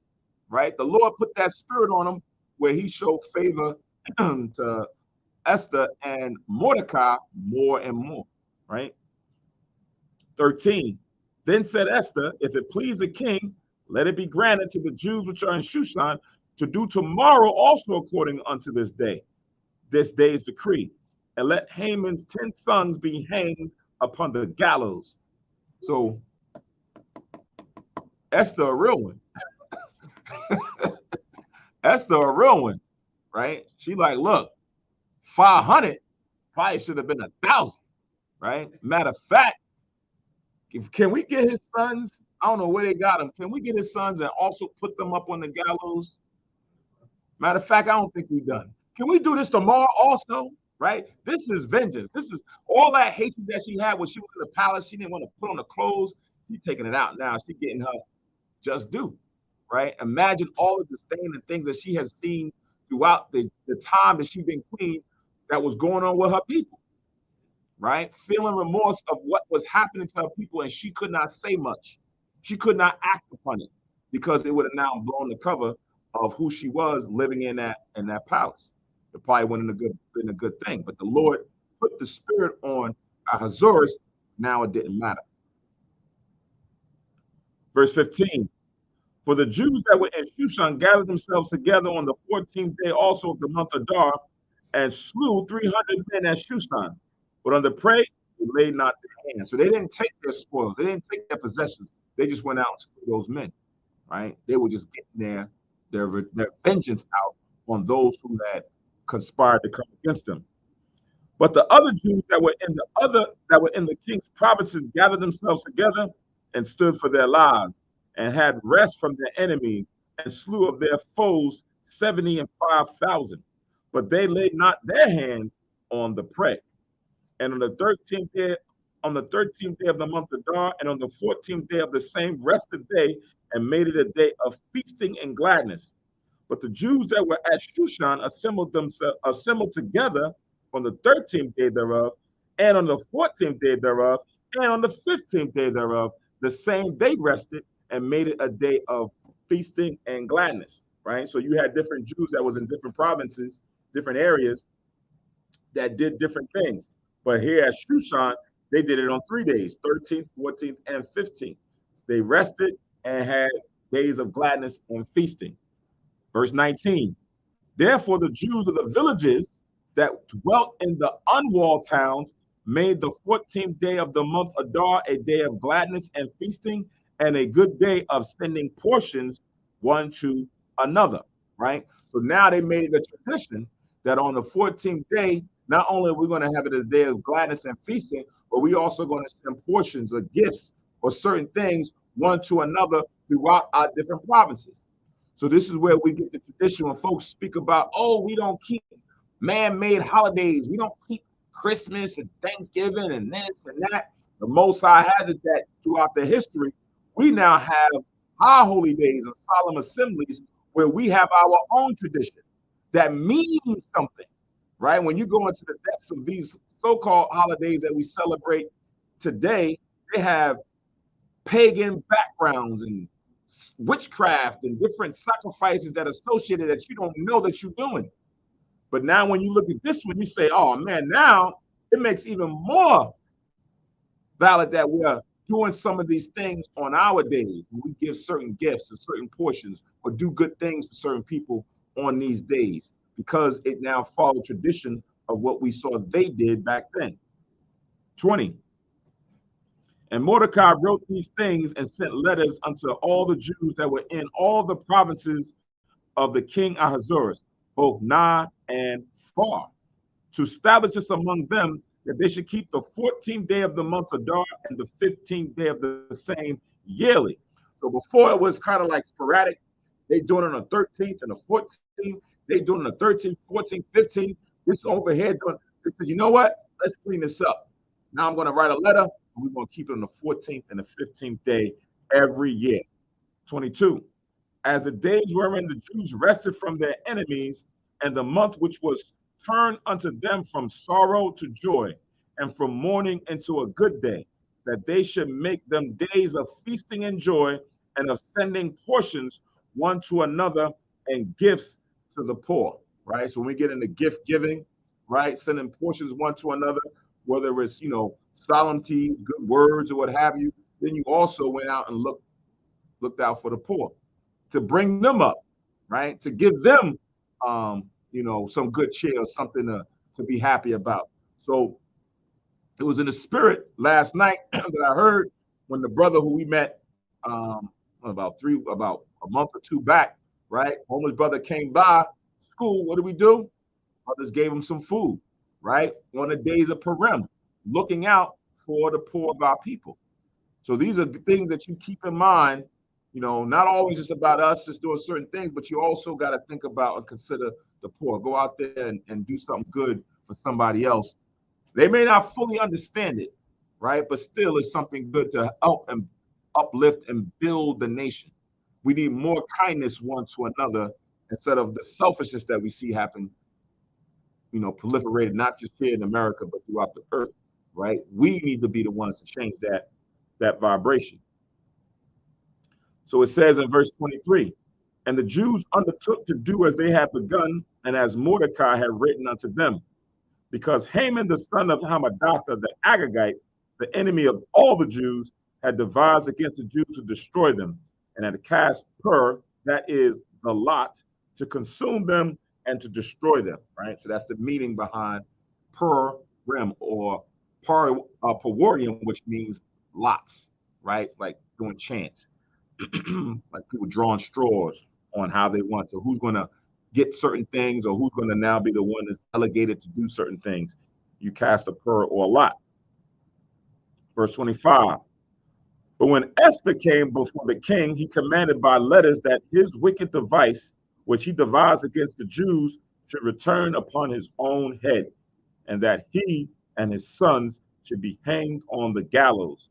Wherefore they call these days Purim, after the name of Pur. So 2 days, plural, Purim is now what we now keep as a feast day.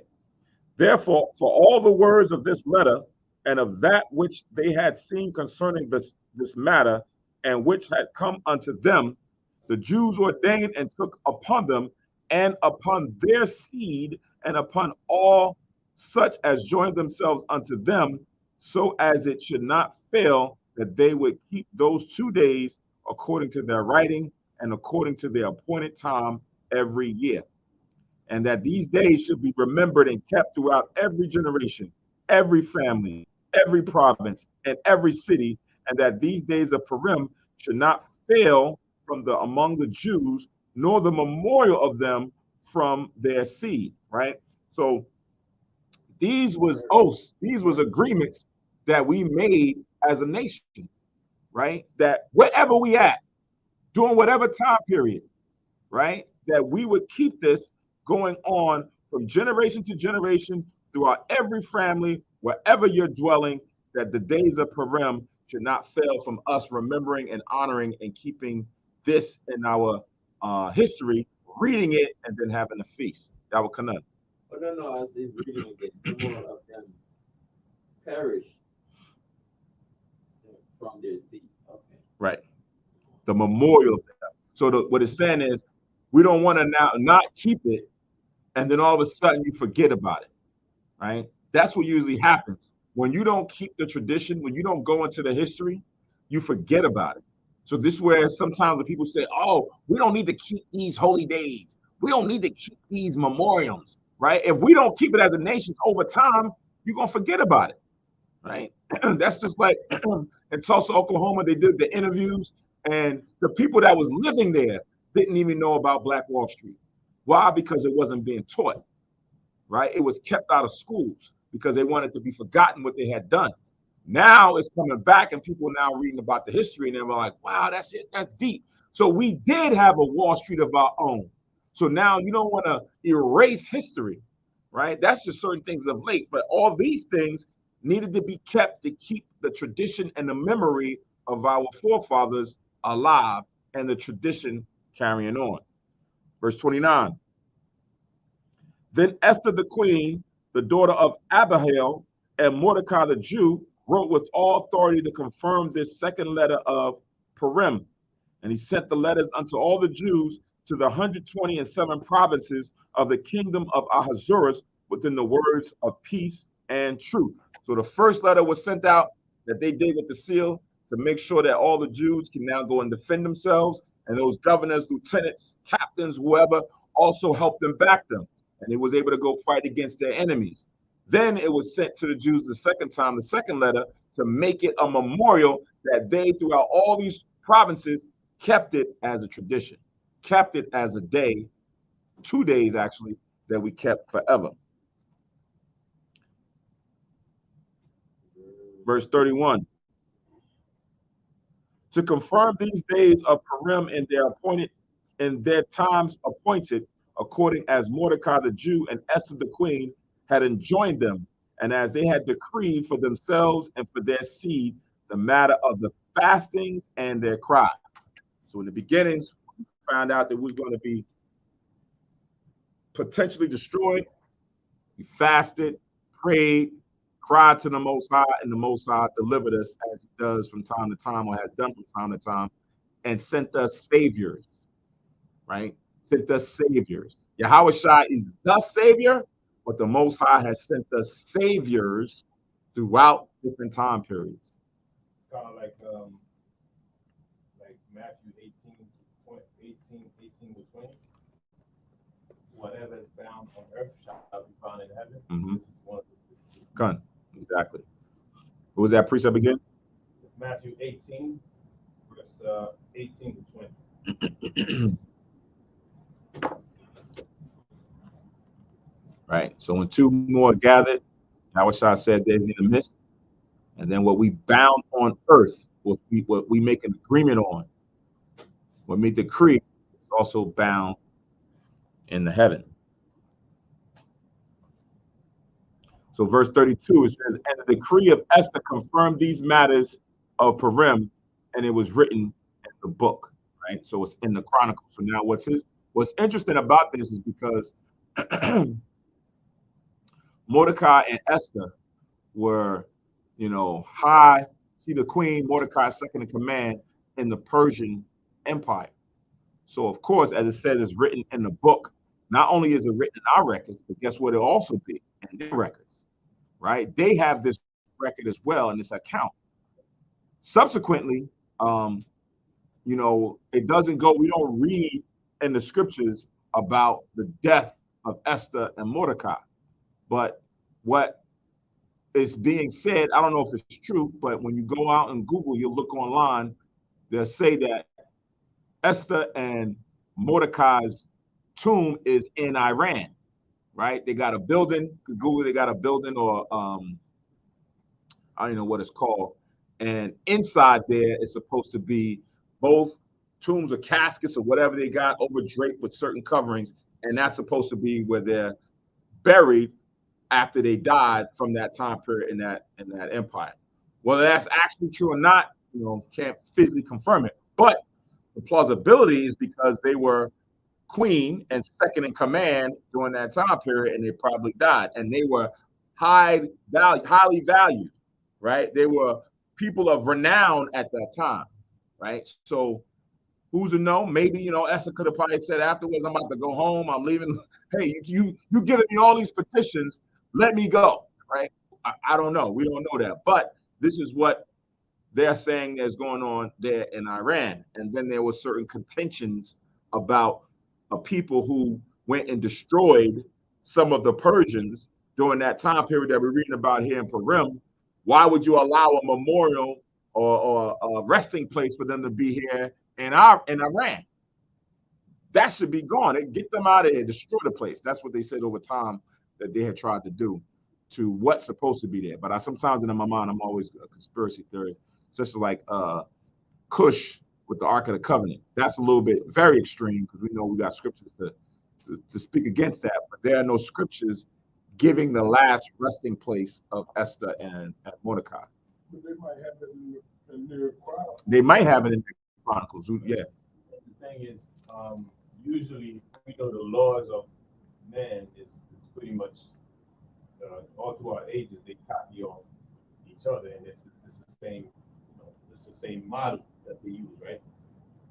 like Mordecai canceled out what Haman had, right? A decree canceled out another decree, right? So that's what happened. So now Mordecai stand even in their records because they would have to take another decree to override this decree to cancel it out, like executive order.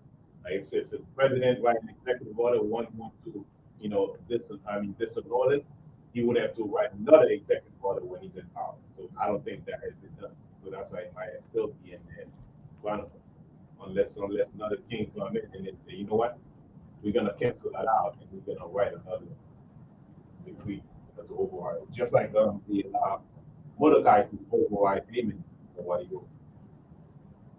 It's funny you mentioned that the law right now.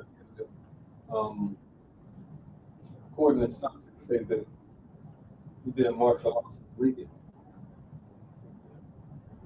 but not supposed to be enacted on. It's not. It's like a civil war era.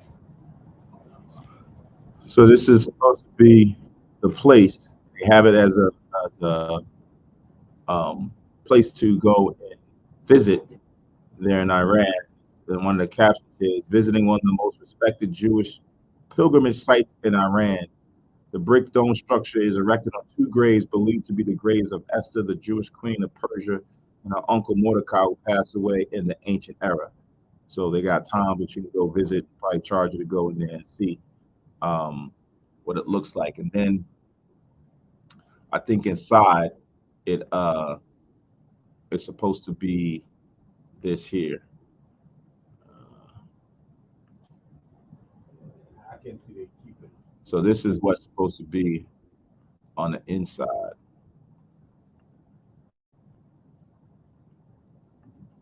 Yeah, so this is supposed to be inside that building, the dome.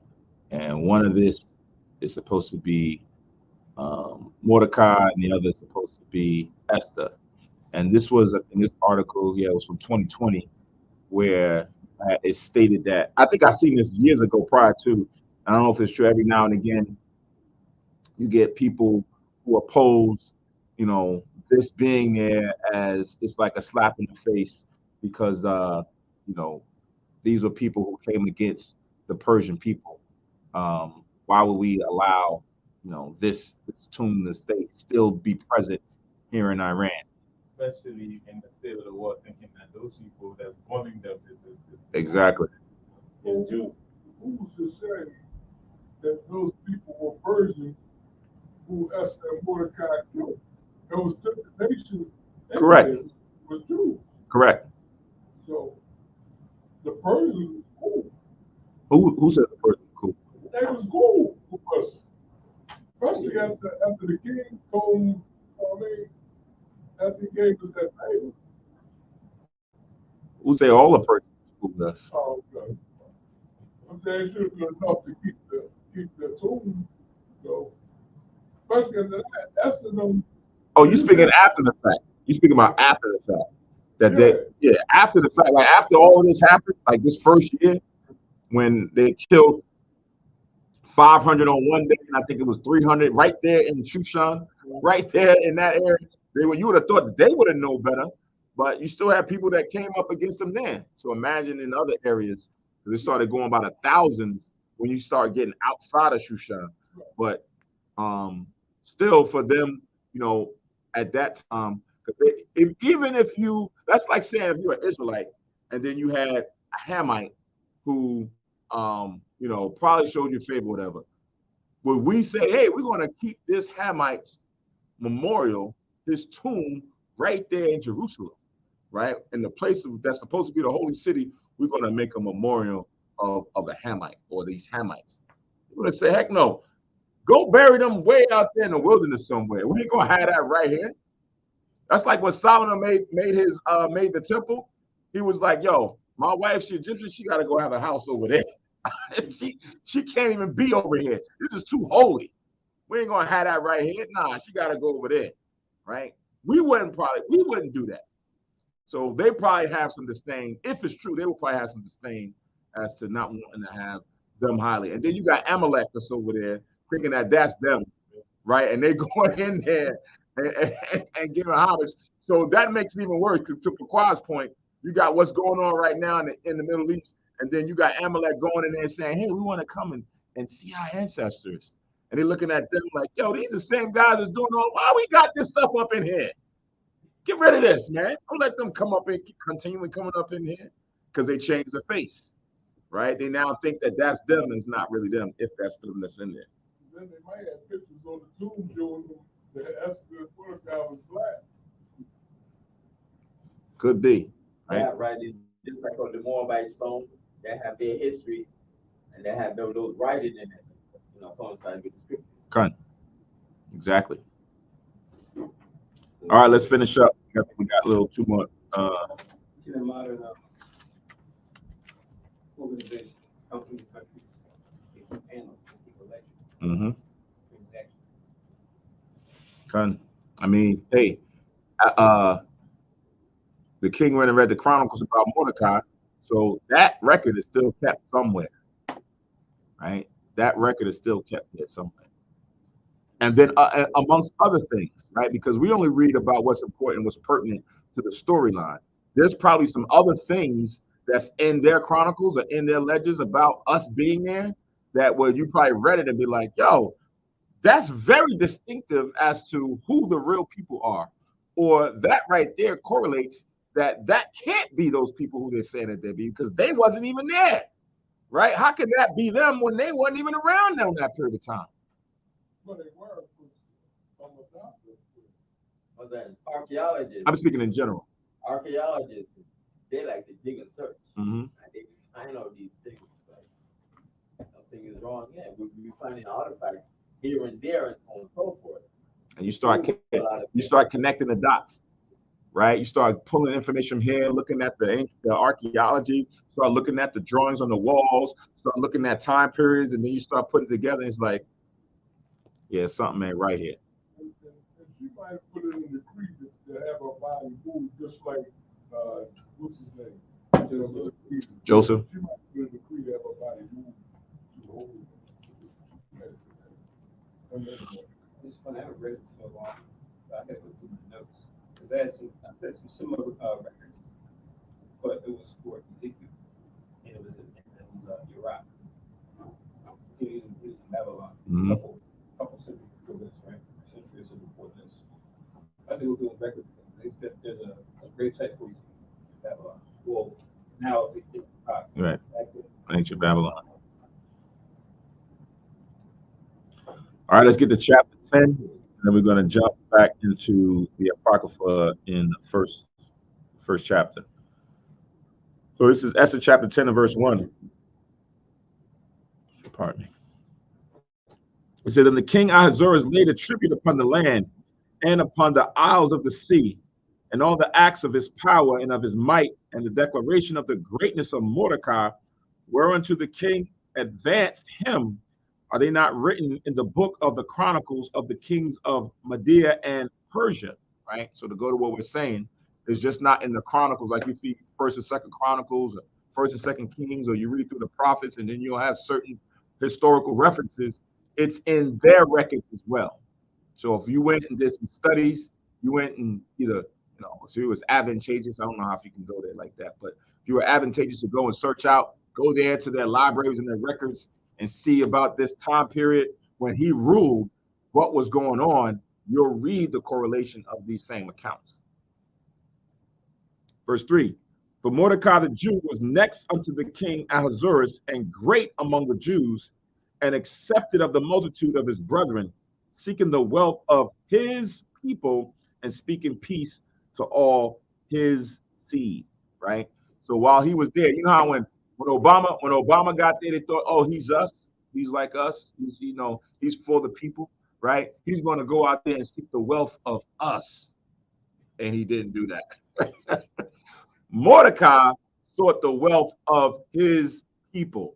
He had elevated and helped out his people, right? And speaking peace to all his seed, right? So he helped teach and make sure this memory of our forefathers and our covenants and the promises stayed true. He didn't want it to go to waste, and he tried to look out. Like Moses looked out for the one who was trying to kill his brother and he stepped in and intervened, Mordecai was doing the same thing, right? Like I eat, you eat. I'm comfortable. You're comfortable too. Exactly, Yeah. right? He wasn't looking out for those who became Jews because they were not of his seed, right? They were of another man's seed trying to latch on to us. We're still in cap. Like Tobit too. Like Tobit too. Mm-hmm. Still in captivity too. But at this time, even though the Persians were in authority, because Ahasuerus gave Mordecai to be second in command, favor was shown during this period of time. So one would think as the queen and Mordecai was there and that decree went out, it was good for a period of time in the Persian Empire, most likely until that king died or Mordecai and Esther died, right? And then things probably went a different course, and then here came the Greeks. There arose a new pharaoh. Exactly. Exodus first chapter. All right, so let's finish up. Let's go back to the book of the Apocrypha, chapter 1, or page 55. It says that we read this right after the last chapter. Still can't. So this is page 55, and it's a continuation of chapter 10, because it starts at verse 4. It says, then Mordecai said, God have done these things. For I remember a dream which I saw concerning these matters, and nothing thereof hath failed. A little fountain became a river, and there was light, and the sun, and much water. This river is Esther, whom the king married and made queen. And the two dragons are I and Ammon, right? So now when you look at it, so it's like a parable that was said before, and now it's being broken down as to what the symbolisms were as it pertained to the river, the light, the sun, and then the two dragons. So even the dragons, sometimes we look at it being always other nations, or there's a scripture that talks about the dragons and it's alluding to Esau. In this case, the dragons were Haman, right, and Mordecai. And the nations were those that were assembled to destroy the name of the Jews. And my nation is this Israel, which cried to God and were saved. For the Lord hath saved his people, and the Lord hath delivered us from all those evils. And God hath wrought signs and great wonders, which have not been done among the Gentiles, right? For all the gods of the nations, right, are what? Idols. Are idols, false, not real.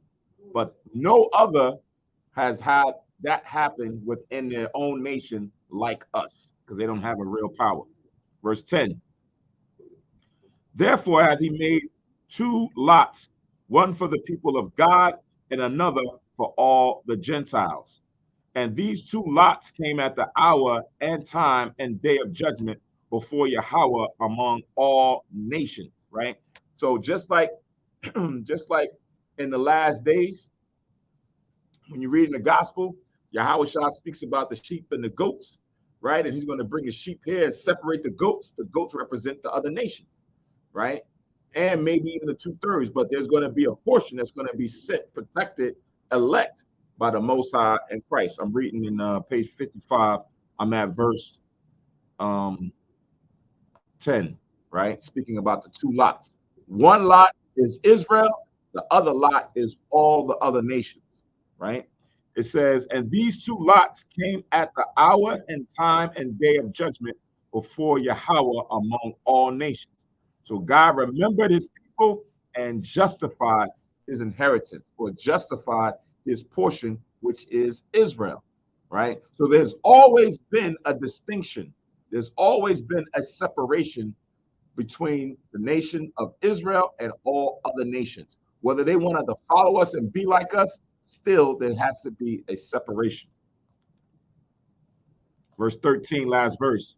Therefore, those days shall be unto them in the month of Adar, the 14th and 15th day of the same month, with an assembly and joy and with gladness before God, according to the generations forever among his people. So nobody can say, oh, we're not supposed to be doing this, because it says forever throughout our generations. And it's always a continuation that we should supposed to remember this. Once we stop doing it, you forget, right? Over time, I don't care. A lot of times, most things that you don't do regularly, you either forget or you lax on it real hard. Meaning you gotta force yourself to try to remember those things, right? Even sometimes when people fall out of the truth and they don't read the scripture, they don't have the understanding. They they lack. Now they start coming back to Jeremiah 14:2 and John 3:16. They don't remember the breakdown, right? Because they're not sharpened anymore. So it would be the same thing for these holy days that now goes into our history that comes right back to the commandments. And if you don't do them regularly, often, you're going to forget, and then you're going to lapse, and then you're going to have confusion faces, as Daniel, the prophet, said in the 9th chapter. All right. Kun. It's the last one throughout 11, right after chapter 11 and verse 1. It says, in the 4th year of the reign of Ptolemy and Cleopatra, Dositheus, who said he was a priest and Levite, and Ptolemaeus his son, brought this epistle of Purim, which they said was the same, and Lysimachus, the son of Ptolemaeus, that was in Jerusalem, had interpreted it, right? So in the 4th year of his reign now, in the future, this would also now come back into our remembrance, and folks would then go into this history and then start reading the epistle, whatever language it's in, and then breaking it down for the people so that they now have the history. That's the same thing that we're doing now. We're reading it in our language, somebody reading in another language, and then giving the sense of what this means and what should be kept in this time. What like look into those names of Ptolemy and Cleopatra? What are like Jews in Alexandria? Mm-hmm. Like the ones who are ecclesiastical. Based on the commonality of the names. All right. Thus endeth the history pertaining to the days of Purim. Most High's will, everybody got the understanding. We should be proud of our ancestors that stood tall, that helped defend the nation. Also thankful and merciful to the Most High for exalting them through the Spirit based on their humbleness to now be our saviors at that time, right? Some of us, who knows, would also be put in lighter positions to do certain things here in the last days. You may not know whether you're a brother or a sister. The Most High would use either one in order to bring forth and manifest his will. So again, we are thankful for what they did back then. We're going to take, joy and gladness in today's feast. So it is a feast. So it is a 7th-day Sabbath, but in honor and keeping the spirit of the day, as we just read in the history, that it comes with joy and feasting. So we're going to feast. So you are allowed to cook and prepare food on this day, as well as in the morning to sundown tomorrow, right? As far as for the 2nd day of Purim. But also still keep in mind not to go out there and just start doing frivolous shopping and other things to keep the Sabbath day as well as holy. We're just now allowing some feasting and festivities. So Most High's will, everybody enjoys this time. You had enjoyed the first day, enjoy the 2nd day. If this is the first time you're keeping it, you'll know for the next year that, now what the meaning of it is. You'll prepare yourself more. You'll probably want to go out there and send portions to different people, go out there and help the poor out, feed the poor, clothe the poor, speak to the poor, whatever means you may find in your spirit to do, that you would do in that time, right? If the Lord wills it that we're still here again and we're next year and we're able to do these things, by all means, in the spirit of things, go ahead and do that, right? So again, it's a happy time that we're reading here, and the Lord is going to continue this, right? We're about to embark on more of these coming up. It's just going to be on a higher level. The Most High is still doing his work. He's going to manifest his will through different men in these last days, as well as women. But the ultimate is going to be when Yahweh Shah comes with the angels, and then that's going to be that. That joy will never stop. Right? I'm going to read this before we depart. Psalm chapter 149.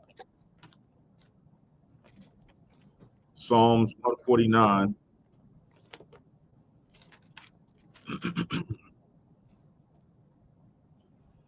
Verses 1 to 8. And then we'll close out.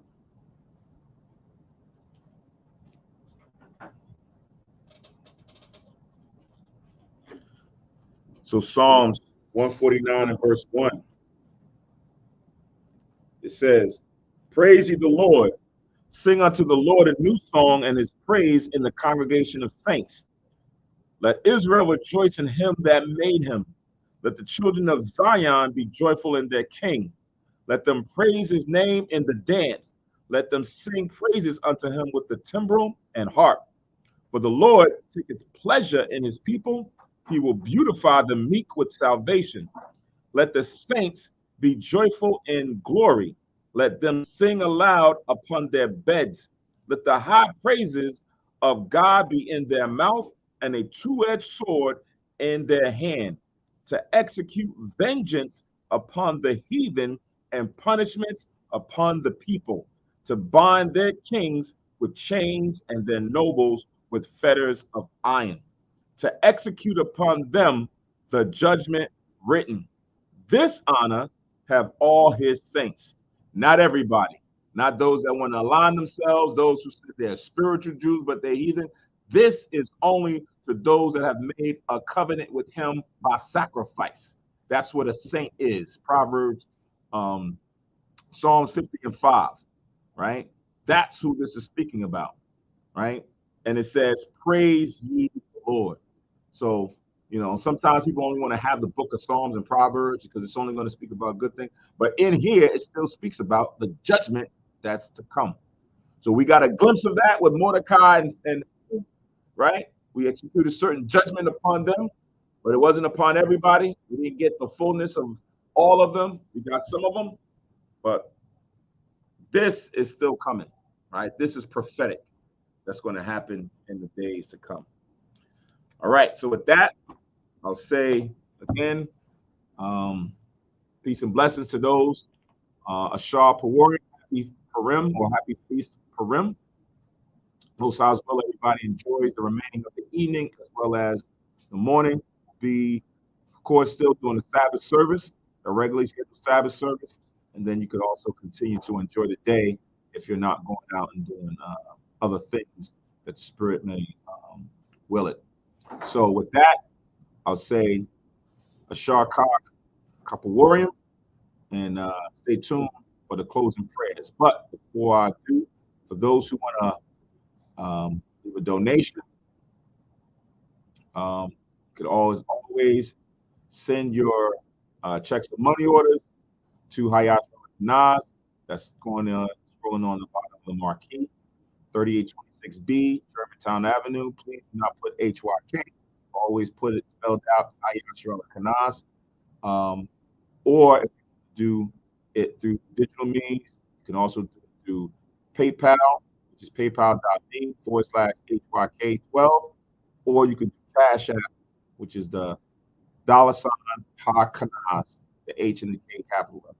All right. So again, different means. If you are new or you're watching and you want to donate to the truth, not to Samat, but you're donating to the truth to bring you the content, to bring to allow us to stream these classes, these services, and also help us continue to keep the lights on and keep things going in the spirit of the Most High while Yahweh Shah. All right. So again, say Shalom, give all praise, honor, and glory to the Most High while Yahweh Shah, and we'll say Shalom again to I see Sister Raven, Elder Zakwan, I see Amaziah, Silky Slim Reaper, Shalom, right? Sister Warrior, and then move this out the way. Hashab Roel, Lab Tawab, everybody, Shalom, Shalom, and enjoy the remainder of the day. Stay tuned for the closing prayers.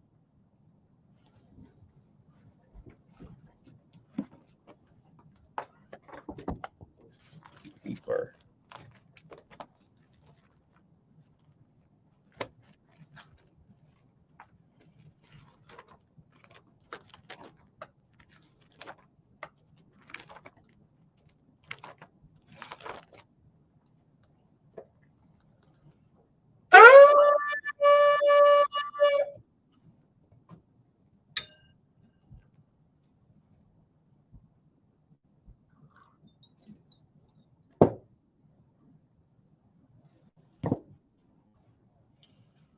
Barak Yahweh Bahashem Yahweh Shah Ashran Yahweh Par Yahweh Amun Yahweh Bahashem Yahweh Shah Af Yahweh Allah.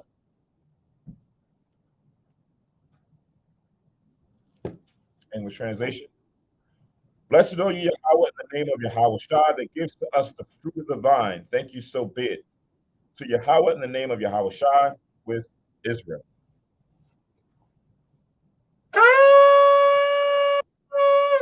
And why do I put you on Jerusalem, stand and face Jerusalem?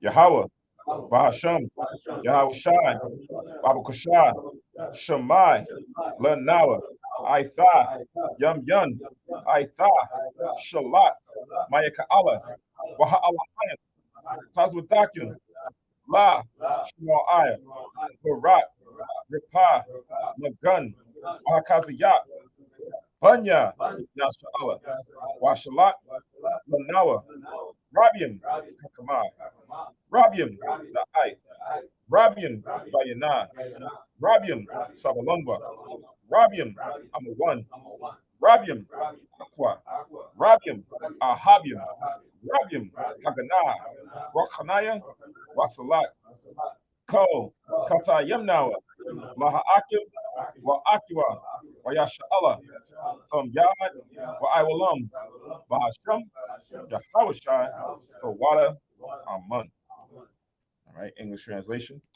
Yahweh in the name of Yahweh Shai, or the Most High in the name of Christ, please listen to us now, right now. Send Michael and the righteous powers of angels to watch over, bless, heal, protect, and make strong the children of Israel. And send to us much wisdom, much knowledge, much understanding, much patience, much faith, much brotherhood, much love, much spiritual protection, and forgive all our sins for the brothers and sisters in Israel, always and forever. In the name of Yahweh, thank you. So be it. Blessing for the food first.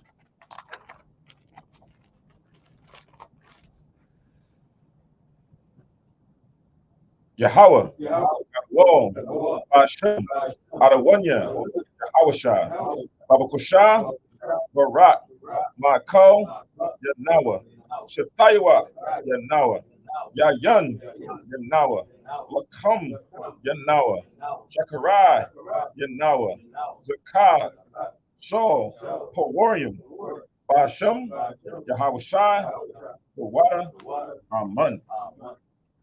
Prayer. Yahweh, Bashem, Yahweh Shai, Barak Nawa, Wayasha Allah, Wabat Yasaparium, Shema, Yasharallah, Yahweh, Allah Hayna, Yahweh. All right, English translation. Yahweh in the name of Yahweh Shai, bless us and Israel in the house of books, of schools, and Deuteronomy 6:4, Hear, O Israel, Lord our power, one power. With that, say, Sharkag Pawarium, Shalom, also Ashar Shabbat.